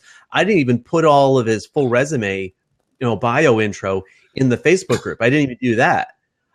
Just because I was like, you guys are going to be reading for like 5 minutes, so subscribe and be a part of that. I think you'll really enjoy that. So Frank, thanks so much for joining us this morning. How are you? How are you feeling? Again. How are you? Right. Do I know you, Frank? What do you say, Leland? I lost my window. What window are you guys in here?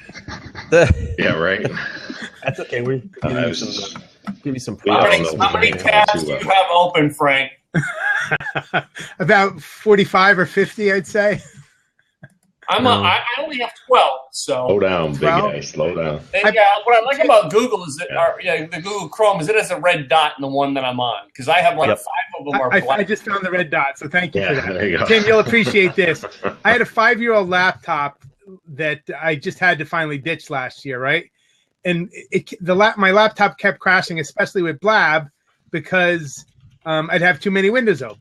So I only had, I don't know, 8 gig or 16 gig of RAM because it was old, right? When I went to the computer, I bought a desktop for the first time in 20 years. I bought a desktop, so I'd have more computing power and more stability and everything else. But I got 32 or 64 gig of RAM just so I could have 50 windows open at a time. This is why I'm on Mac now. Okay, this is my old laptop. Okay, but guys, so that was my old logo. Nice. This is a Dell. I went through 4 of these Dells before I went to Mac. Mac is my next leap. So Mac is better with more open windows? Oh, yeah. So, and actually I have 2 browsers going too. So I have both Firefox and Chrome. I got Chrome when I started using Blab because the Chrome worked better with Blab. Right. Right. So I want to comment on a couple of things. So it's nice to see Tim in here. Tim was one of the first people I started following on Blab, and actually I popped onto his show. He was on, I don't know, in my first week or two, and Tim kind of called me out on something. I was like trying to figure out the thing, and I went on and I kind of over dumped on people like who I was. I was trying to put my brand out there. And Tim's like, hey man, you got to relax. You got to take a step back, let people get to know you, whatever. So thanks for that back then, Tim, because I was, again, still trying to figure out my way on this medium. And then I had other people like Coach, what's her name, Melanie, on the sales thing, who was like, so I kind of got shaped a little bit by the people in this room and the people here on Blab. And I think Nathan, who I met yesterday on the show, and we talked actually afterwards about what he's trying to do. This is such an extraordinary platform for building and creating relationships. And I've come to feel like I know Tim, and have like a friendship developing with him, and obviously with Leland and John, because I'm here almost every day, or like 3 or 4 times a week anyway. And because of that, we were able to do Startup Con Live together with Lori Webb, who I know is in the room or was in the room, and Leo Nofsky, who's going to be on the show, and Zeph Zan. So the power and the reach of Blab and what you can do on it, people think about, like, Leland, put up your sign about the buy here now or whatever. There's so much of this internet marketing thing, buy here now, click on this and buy here now or whatever, that people get this tunnel vision of that's the only way that you can build a business. But when you're building a business, any kind, online, offline, video, non-video, a lemonade stand or whatever, what it comes down to is you're building, cultivating, creating relationships. And like Tim was saying earlier, you want to just, you have that ability to put yourself in front of people, but create, that your video persona, let people get to know you and add value. And I've always been about that, but I say that all the time on live shows. When you go in there, and Tim was, that was one of the first things you were saying, go in there and add value. And that's kind of what I do anyway. But you go in and you add value, create value for people so that they want to have a relationship with you.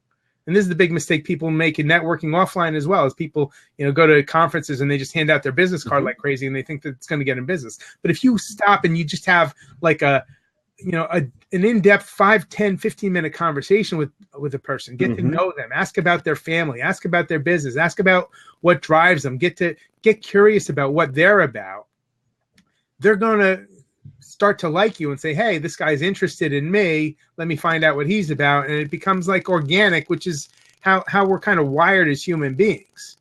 So I love what what you're saying, Tim, as always, and Jonathan, what you guys, Jonathan, I've told you, and Leland, I mean, I love your persona. You're kind of like laid back, mellow, and it just makes people want to engage with you. It makes people want to be on the show, which is why your Blab's blowing up today. 48 people on here now. You had 62 earlier, whatever. It's being like a good person to be around. People want to be around that.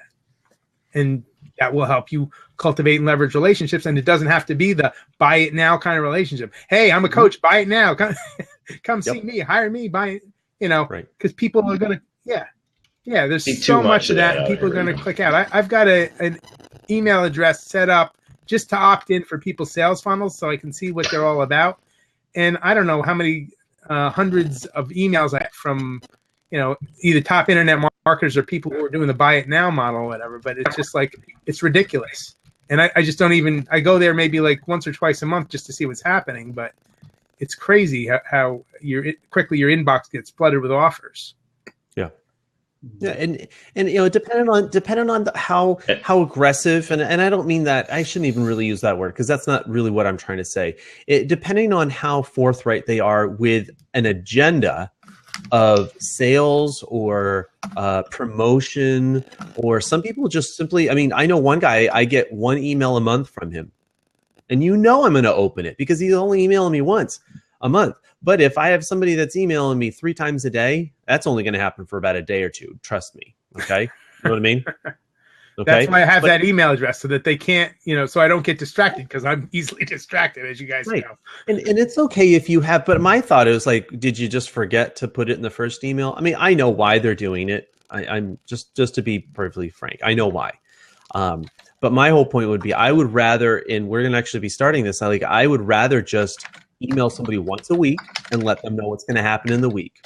And unless something really important or something like, hey, this has happened or this is going to happen right now or like tomorrow or something, then you send out the occasional extra email. Otherwise, just less is more when it comes to email, at least for me, because I literally get hundreds of emails every day. It's a challenge to keep up. So don't just add to the noise. But at the same time, then there is so much noise. How are you going to stand out? And that's where you guys need to figure it out individually for yourselves. So the other point I want to make, and I make this a lot of, talk to Jonathan about this a lot, is just remember it's a live streaming video platform. So Coach Jenny was on talking earlier about with women have to, check their makeup. I mean, everybody should be checking your appearance. When I come on Blab, I make sure I'm presentable. I'm wearing a collared shirt. I'm in kind of business mode when I'm on here. I've got like a clean, crisp background. I've played around with my lighting to make sure my lighting is favorable.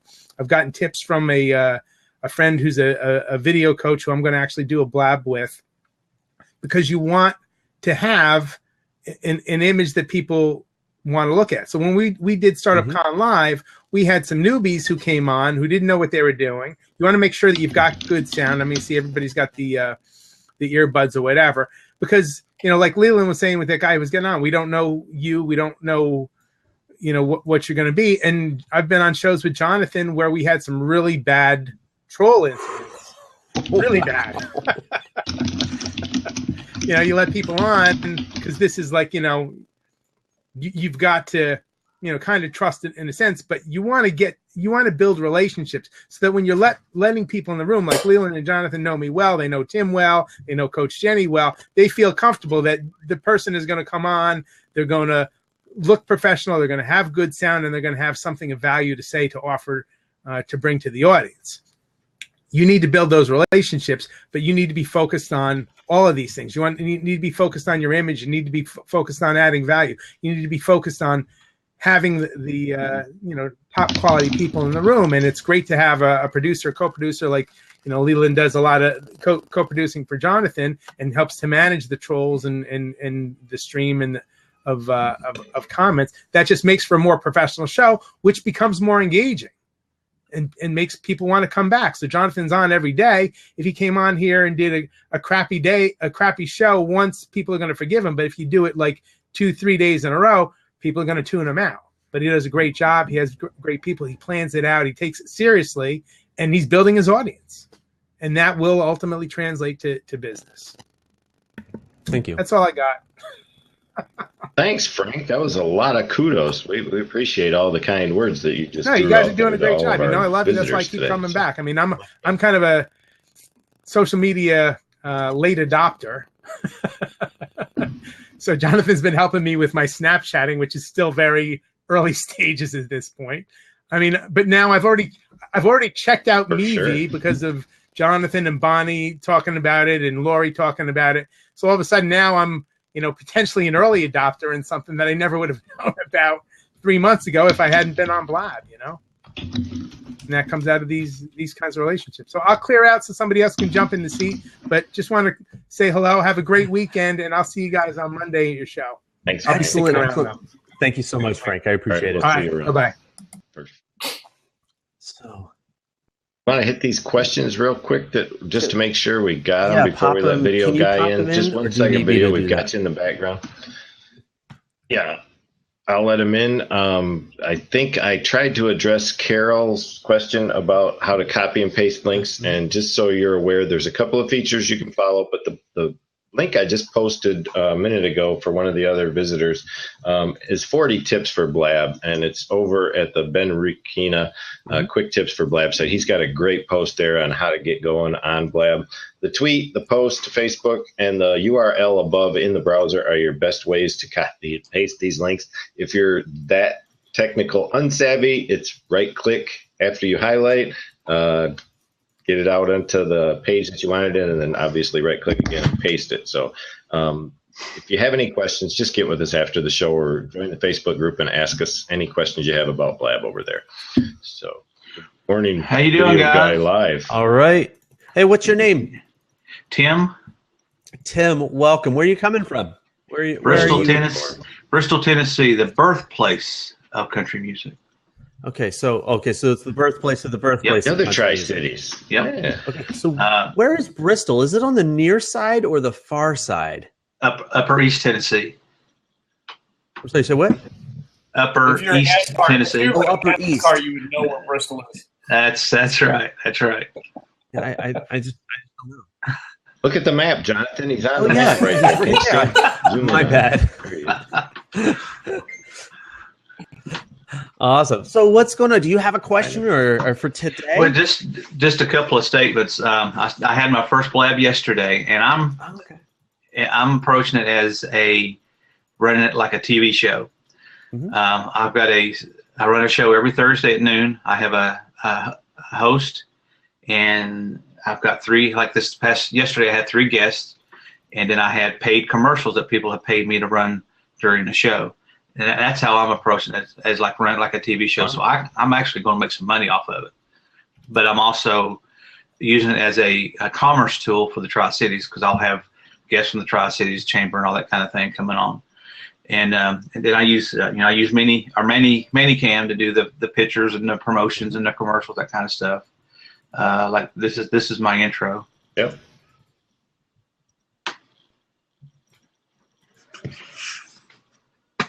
Okay, yeah. So you've got a video intro that's all set up. You also have a. Okay, so he's got the sound too. Okay. Yeah, it does. Yeah, Hannah, you're right. It is the new TV, and I think it's better than TV personally. Yeah. And I prefer live streaming TV. I prefer this to rather than TV, with a few exceptions. I've got a question. I see, Jonathan, I see where you're the host. The host is always at the top, well, as I'm looking at it, top left, correct? I think so, yeah. All right. The co-host would be where I'm at if I made a co-host, right? Not necessarily. Well, right now, it's co-host. I float around. Oh, I see that now, yeah. I can end up in... Yeah. Okay. I can end up in any spot it all depends on how they come in and how Blab wants to present them. It's really, there's no ifs, ands, or buts of where you're going to end up. It's shifted wherever. Because the ideal would be host on the left and me on the right and the guest on the bottom. Yeah, and the only way to really change that is to lock out a seat. And that just prevents it from being shifted around. Because when you hopped in, it just changes around, because Tim's been in a couple of spots for me. I would say this because of just the nature of Blab. I know TV wise, you're probably used to, and you want to see it in a certain order and things like this. I would say that needs to be like out of the top 10 things that you need to really be concerned about on Blab and on your show. It needs to be number 11. Because the thing is that people are going to see you on the, they're going to see you, and then they're going to see the other person. And to be honest, a lot of people they'll be able to figure out who the host is. Okay. Just in the fact that it has H's and G's on it, just is at least that. But it's really not as big of a deal as I think you might think that it is. Can I just say it like that? So. Okay. Yeah, that's cool. Question down there. Leslie actually asked about the host and co-host down there. Mm-hmm. Okay, I see that. Yeah. And the host is able to do that. When they and you now can assign it after you schedule. It's like I have one scheduled for this afternoon, and I've already picked who my co-host is because he subscribed for the show. Yeah. So. And Jonathan tends to do that for me, just setting up the show. I don't even have to be present. He just adds me as a tag as a co-host. But he can add any co-host at any time after the blab starts also. So just so some other interesting features that are really kind of cool that I really like about Blab is that one, that you don't, like you were saying, you don't need to be present in order to be tagged as a co-host, okay? The other thing is that then that other co-host, like this recording, will show up under Leland's profile, even though I'm the one that started the Blab. Okay, this Blab is under my name, okay, and it will show up under both of ours because he's a co-host. Okay, so that's one aspect. The other is that if people subscribe, they're at least they have been, and honestly, I haven't seen where I've heard where it doesn't work sometimes. But if people subscribe to your Blab and they don't show up, they get an email that says, "Hey, you missed it," and then they get an email that it's almost kind of like, "Hey, come back to Blab." I've heard that has not been happening anymore. We've kind of confirmed. Yeah, we haven't seen a lot of any emails showing up. A lot of people have been complaining because that was what they used to do. They used to go around and subscribe to the ones they wanted to be on, but they couldn't be, and they would receive that notification. And I was kind of curious as to why they. Well, it used to be. Hannah says we're working on a fancy set of new notifications and emails. I'm excited. No, seriously, that's one of my favorite things about this because I'm going to be relying a little bit more on the replay aspect of it. And so I really like the fact that you guys are doing that in Blab. Thank you guys for doing that. I appreciate it. We need more shows like this because for people who it's taken me forever to learn how to do all the bells and whistles and everything, and to have a consistent show like this. Maybe really, we need to do more. Really important. It really is. One thing. I'll say one thing real quick. What was it again? I forgot your name, Video Guy Live. I'm sorry. It's another tip. Okay. What Jonathan had mentioned when you first came in is if you get the co-host in before your guest and you have the 2 first seats taken, and then invite your guest in and then lock the other seat, you should be able to maintain the format you're looking to use. So just make sure that your guest doesn't come in before your co-host. Otherwise, you have the round robin seating going on and people are going to get bounced around. But if the 2 of you show up right away, that's one of the issues with me. I'm always the late comer. I'm like, I call myself the rogue. I show up like 5 after and he's already got his guest in here. So him and the guest are at the top talking and I'm down below. So that's usually where I end up. Yeah. Right. For mine, I have my radio show on Tuesdays. We recorded on here. Is my producer in Phoenix. You know, she's already made as a co-host, and she can same thing like Leland. She pops in almost wherever it's needed, and usually my guest it ends up in that second slot. Sometimes my guest is the last person in the room. You know what I mean? So, but I mean, I'm not. You're doing more of a TV format, so you want to know what the squares are. I'm not fussy about it. You know what I mean? I'm like willing to play. I'm willing to roll with the punches. Yeah. If you look at that, and I'll put the link up again. If you look at the show I did yesterday, I put it on YouTube. It really didn't matter. Just one of them. Yeah, when you put it on, that's the other thing. When you put it on YouTube, I mean, what you see now is what ends up on YouTube was totally different. So yeah. Mm-hmm. Hey, Jonathan, if you can explain, in case when I go to talk to advertisers, the 365 are the people who came in and just checked it out, right? Those are the people that have come through the Blab in one shape or another. And that starts from. And that starts from when you schedule the Blab and people just kind of come in just to look at it. Right. It starts from that moment until we stop the recording live. So right now it's 366. If somebody else came in that has not been in, it would go 367. The I number, the little I, that's the people that are present. There are 55 people in the room present right now. Got you. Yeah, that kind of works the same way as Maricat. Yeah. Okay.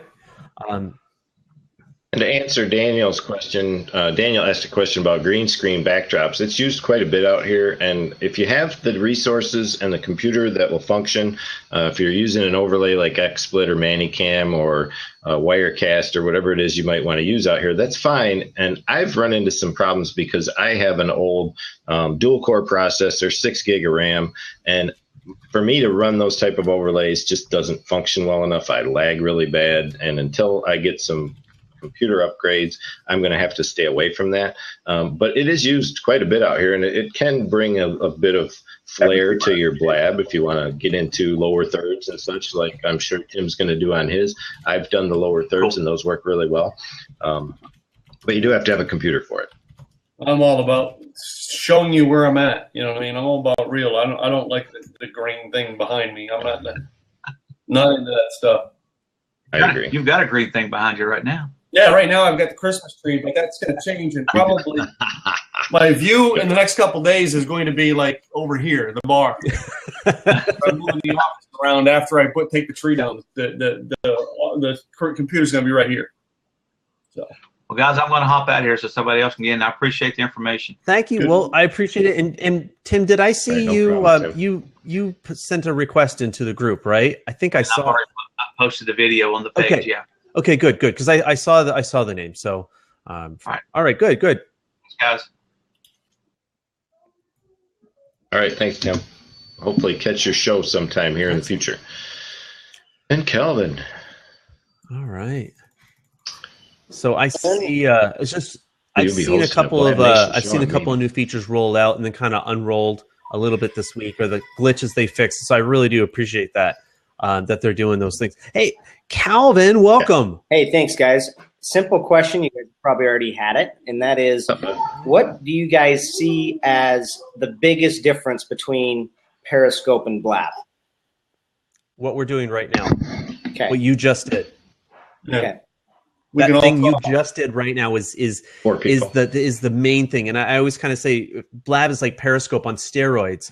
In that I could just go right on. I could just talk and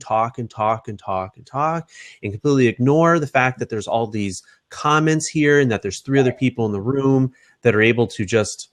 I guess that's more of my question. Do you think it's Periscope on steroids? Like some people ask me, what's the difference between live streaming and Snapchat? And I say completely different. Like they serve different purposes and functions. Do you think that Periscope and Blab serve different functions, or is Blab just way freaking better than any other live streaming that's out there?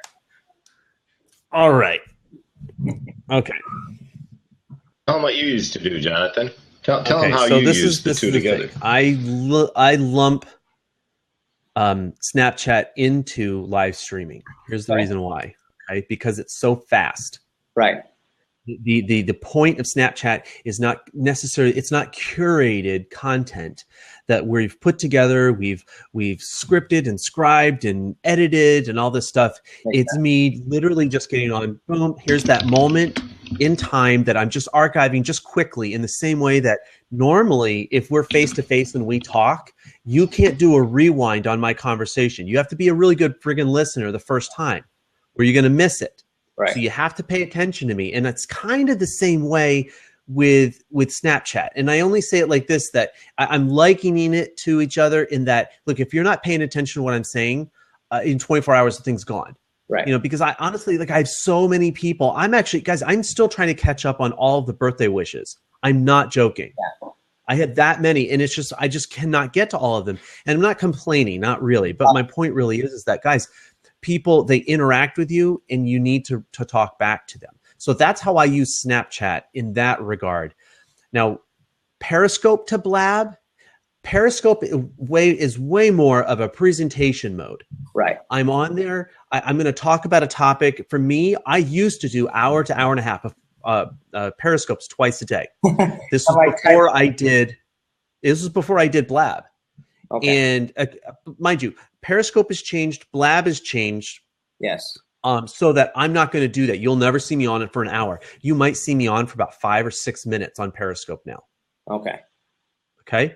And now we have Mevi, and I'm going to play around with this thing, and I want to figure this out because Meavy may actually help me be a better live streamer.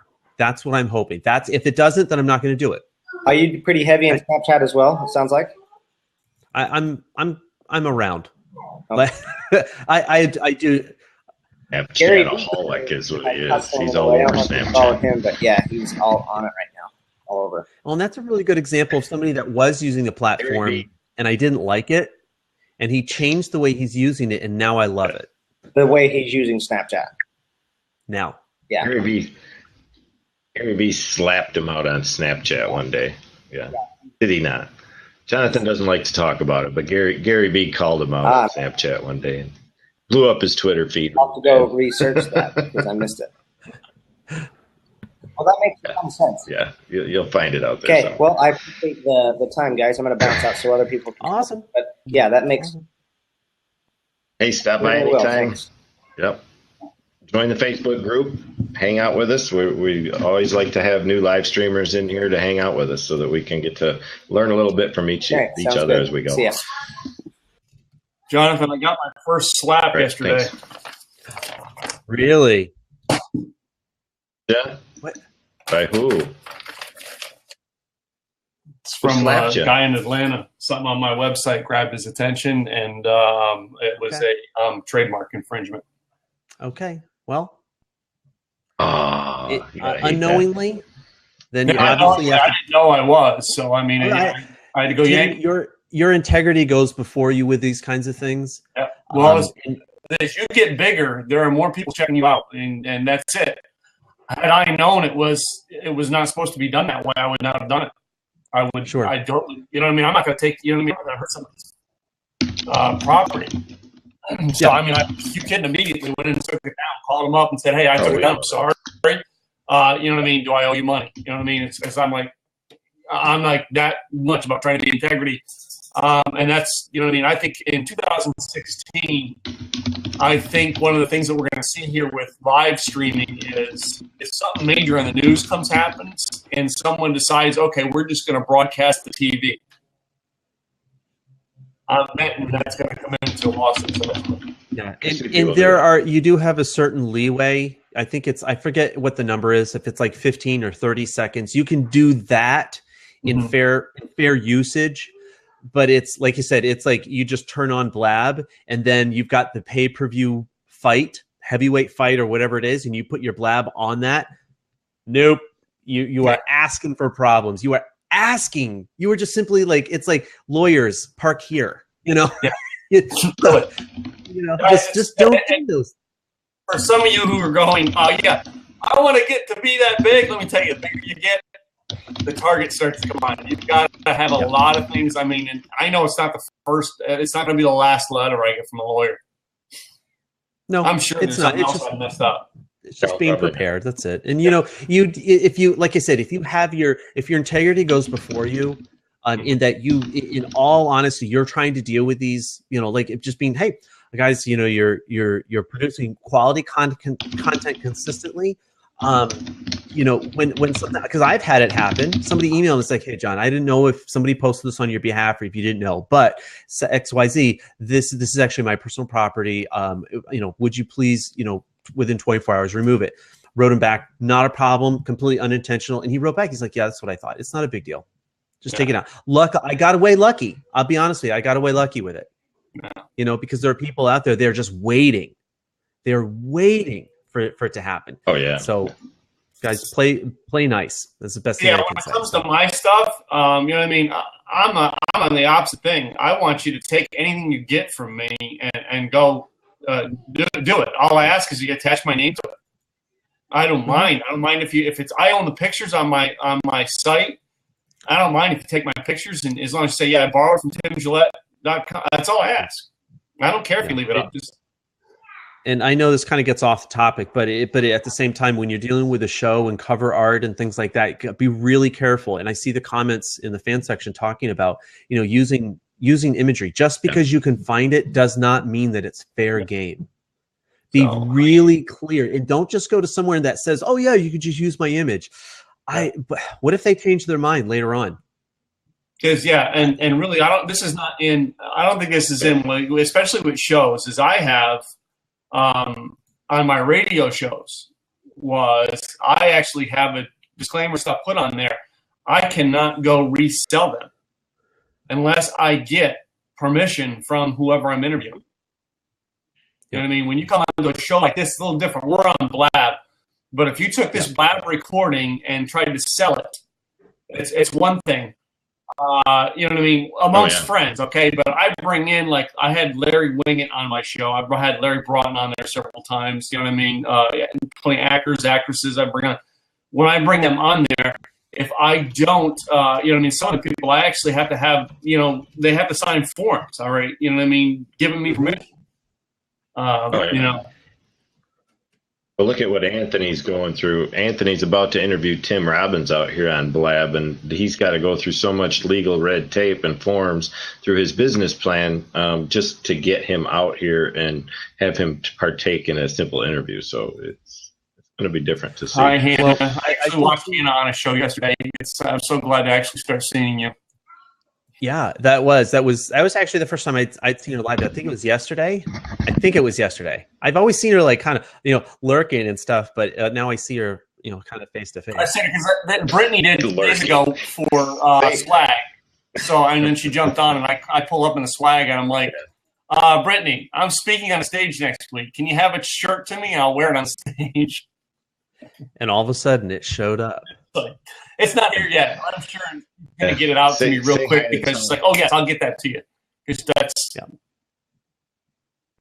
Yeah, I'm waiting for mine. I signed up for my Swag. I'm looking forward to today's my day. Yeah. I have a feeling today's my day. If so, it'll be. I'll make a Snapchat story of it. I promise. I'm creating. You see, my friend does these E3. I'm doing ones like this that I'll be doing giveaways and stuff. You know what I mean, for people to do with my rock and roll keys to business success logo. It's just cool. No. We'll put stickers on the bags, you guys. Well, I think we answered Jenny's question. Yeah, we did. I'm going to play around with Meavy and just kind of figure it out. I really mean that. Play around. Oh, there's Nazim. We'll let Nazim in for a bit. And then I'm gonna close it out here. I know. I'm so smart, but yeah. Hey guys. It's 12 o'clock. Oh wow, Nazim, thank you. Hey, happy New Year. Happy 2016. The tree's got to come down, Tim. It is. Thank you. Yesterday was Russian Christmas. I leave it up to Russian Christmas and then take it down. And I don't take those decorations off. My wife does. Then I'll break the tree down in 5 minutes. With a chainsaw. I know. Anyway, very interesting discussion about the copyright issues because when we were queuing Versace about, and I mentioned that in the side chat, obviously big clients, people like lawyers are like they're like checking everything. they're like, you know, when you go to the hospital, they're waiting for you at the door outside. And in the case of this specific, there was a fashion show that was streamed, and there was a track in the fashion show that was similar to something a group in Texas had done in Austin. So we took the thing right off the site, and luckily there was a letter, there was exchange with the lawyers, and then they were like, okay, it's fine, and then they just sent them some free bags. So, but it gets, you know, this is about, again, you got lucky. They got lucky. Yeah, they got lucky. And this is about 6 years ago. So I'm always wondering also on Blab, because, you know, sometimes when we do like you're guessing music and stuff like that, I remember on Hangouts and YouTube, it was like, oh, you can't do that. We're going to get banned. You know, they're going to, you know, and so here, it seems to me like there's much more leeway, and you know, you can kind of like, nobody really chases you on that factor. And you know, I will say this, just and we're still on the record here, just for this purpose. I am not an attorney. Right. I am not a copyright expert. No, me neither. I am not certified, qualified, other than just to have my own opinion about it, or I can share from my own experience. So you know, if you do have questions, and maybe if somebody has maybe like an attorney or somebody that's maybe a little bit more informed that would like to come on as a guest, I would be more than willing to have that kind of interesting one discussion. of my clients is a copyright lawyer. Yeah. I would be more than happy to. So. Yeah, let's. I'll get him on for you. I mean, the easiest way around. There's a big. That'd be awesome. One of the easiest ways to avoid problems, and I'm sorry, I just want to throw this out there because people aren't realizing. just Google search royalty free. There are plenty of image sites, Dream Images, and I could name 1,000 of them if I had to, but there is royalty free music out there. There is royalty free imagery out there, and there's always imaging editing software that you can create your own stuff. And just go take pictures. Take your camera out there and take photographs. Throw some text on it, and you've got yourself an image. So a lot of people want to take the easy route and just go out there and search Google, go to an image link and say, I'm going to put this on my blog post or on my backdrop or on my page. You're just killing yourself. Don't even go there. It's the worst way to effectively produce content. Just go to the place you need to. Contact the people who own it. Send them a quick email. You usually get a response within a day or two. Sometimes they want some money for their images. I've paid up to $45 for like header logos that were true photographic images from real top-notch photographers. But usually they just want their credit down at the bottom corner of the image. A lot of times they don't even want any money. So just take the right approach and you won't have to deal with the attorneys. It was mentioned about, and actually Tim mentioned it about using music on his show. The way I get around I can play music on my show is I actually am produced through a radio station. Gotcha. They hold the licenses. Gotcha. That's why. So that you have the ability to do it. Another thing, Jonathan, that you might want to add in that discussion about copyright, there's an issue here in Europe about privacy that became pretty big about cookie tracking. And there's a directive here where like 3 months ago, all my clients were like, oh, we got to, we got to put this disclaimer that that there's cookies on the site. You can go ahead and they're not for collecting information. I don't think it's like that in the States yet, but it was a huge. That's the EU cookie law. That's the European organization. If you broadcast, if any of your websites show up overseas in Europe, any of the European nations, it has to contain that notification. And there are simple applications like plugins that you can use for WordPress. Yeah. Also, we had in some cases we had to customize them, but that would be an interesting conversation because people don't realize that my site is visible in the States and I'm covered by U.S. laws, but maybe I'm not when it comes to So and that's the thing, and we have to be really careful that as live streamers, and again, I don't know all the laws, and I don't know, I'm not an EU copyright expert by any means, But what's funny is that I'm looking up here on Blab, and I just pulled the map over, and I just look over at Europe. We have a few people that have joined us from Europe today. Yeah, we're over from the Middle East, from Asia. We have one from Australia. We're gonna have to fix that. But my point really is that this content is literally all over the world. So we have to be really careful, and we have to be thinking in those terms because this is not just, I'm not just live streaming to the United States. Or to the the EST time zone. Yeah, this is international all the time, and Nazim, I don't know exactly where you're coming from. I'm in Milan, Italy, so yeah. Okay, so you're a few hours ahead, So, but again, now we're dealing with these issues, and they are different, and it's something that we have to address, and we have to just at least be honest and intelligent about it.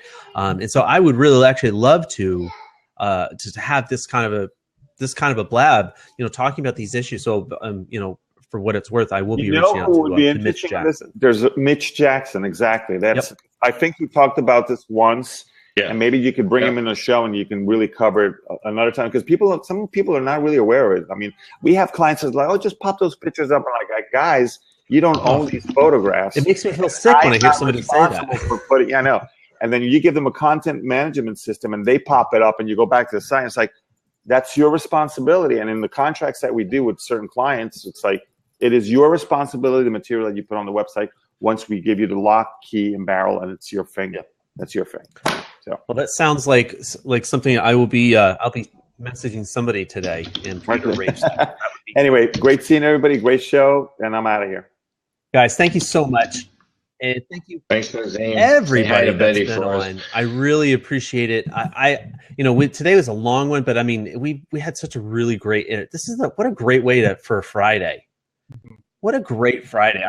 I'm super excited about this. And before I forget, I used to say, can you pop in the seat? Yeah, we'll let you in. Just pop in the seat just real quick. Say hi. So, guys, that's our next on the show and stuff. So you got your great show today, buddy. Thanks, I appreciate it. We'll see you around. And I'll let you come in. I am going to lock the seat out. We'll get you in here. Moonshadow. I did just put the link in for Monday's show. Guys, subscribe to that. I know we have a couple people in and things like that. So I just say join us. Oh no, refresh your screen or something. Yeah. Oh, I've seen him around in a few blabs recently. Yeah, so he's just kind of joining up, and he's part of the Blab Nation. But I need to get in there. Here he comes. There we go. Can you hear me okay? It's frozen up just for me, just real quick, but I heard an audio. I just see a black screen right now. I probably have to update my webcam because it's like an old Logitech from probably like 7 years, so it's probably much older than me. But I just wanted to give you guys kudos. Being someone that's a newbie, I haven't put in my own first blab yet, but I'm looking at hopefully doing that very soon. Doing some prep work, but not too much. I'm a pretty organic kind of person, so I'm trying to be relatively organic with it. But I just wanted to give you guys kudos. Jonathan for being as welcoming, and Leland for being incredibly helpful with this whole starting blab. Like, you guys aren't Hannah and you're not technically blab, but being wingmen for blab and for the for this streaming media, for this new tool. I think that is really, really great that you guys are here. It gives somebody more confidence to be able to pop in. Like, I have no problem with speaking up, saying hi, or being outgoing, or being out there to say hey. But when you're looking at a new format, you're looking at new people, you get that little nervous butterfly, oh my God, what the hell am I doing kind of thing. Right. So I want to just say kudos to you guys. There was a lot of questions and things that I had as well, and I just have to kind of start the blab. So it's kind of like technical issues that maybe I'll have to connect with you, Jonathan, or Leland, just to kind of the nuts and bolts of starting it. Test blab or whatever, that kind of thing. Thanks. We can be happy anytime. Yeah, anytime you want to get a hold of us when we're out here or available, we can certainly just jump into a blab with you one-on-one and go through the entire screen so that you understand where everything's at and how to utilize it, even how to fire up a blab from the background. I could get you into a screen share in another web room and actually walk you through the steps so that you can see how it's. And I didn't know if you saw this. I don't know if you saw this earlier, but Hannah, and I'm trying to put. I'm trying to find her. She's doing a blab in like less than 30 minutes now. It's probably like 15 minutes. On a little bit more, answering more of these questions about blab. And I mean, just do @ Hannah, HANNAH, and just follow her. You can be able to find a blab that's probably like really nuts and bolts of asking some questions. And she is blab. She's part of the blab team. So that'd be a good one. And if you're not, if you don't need that, the first blab I popped in on, actually. Okay. And it was great. Congratulations.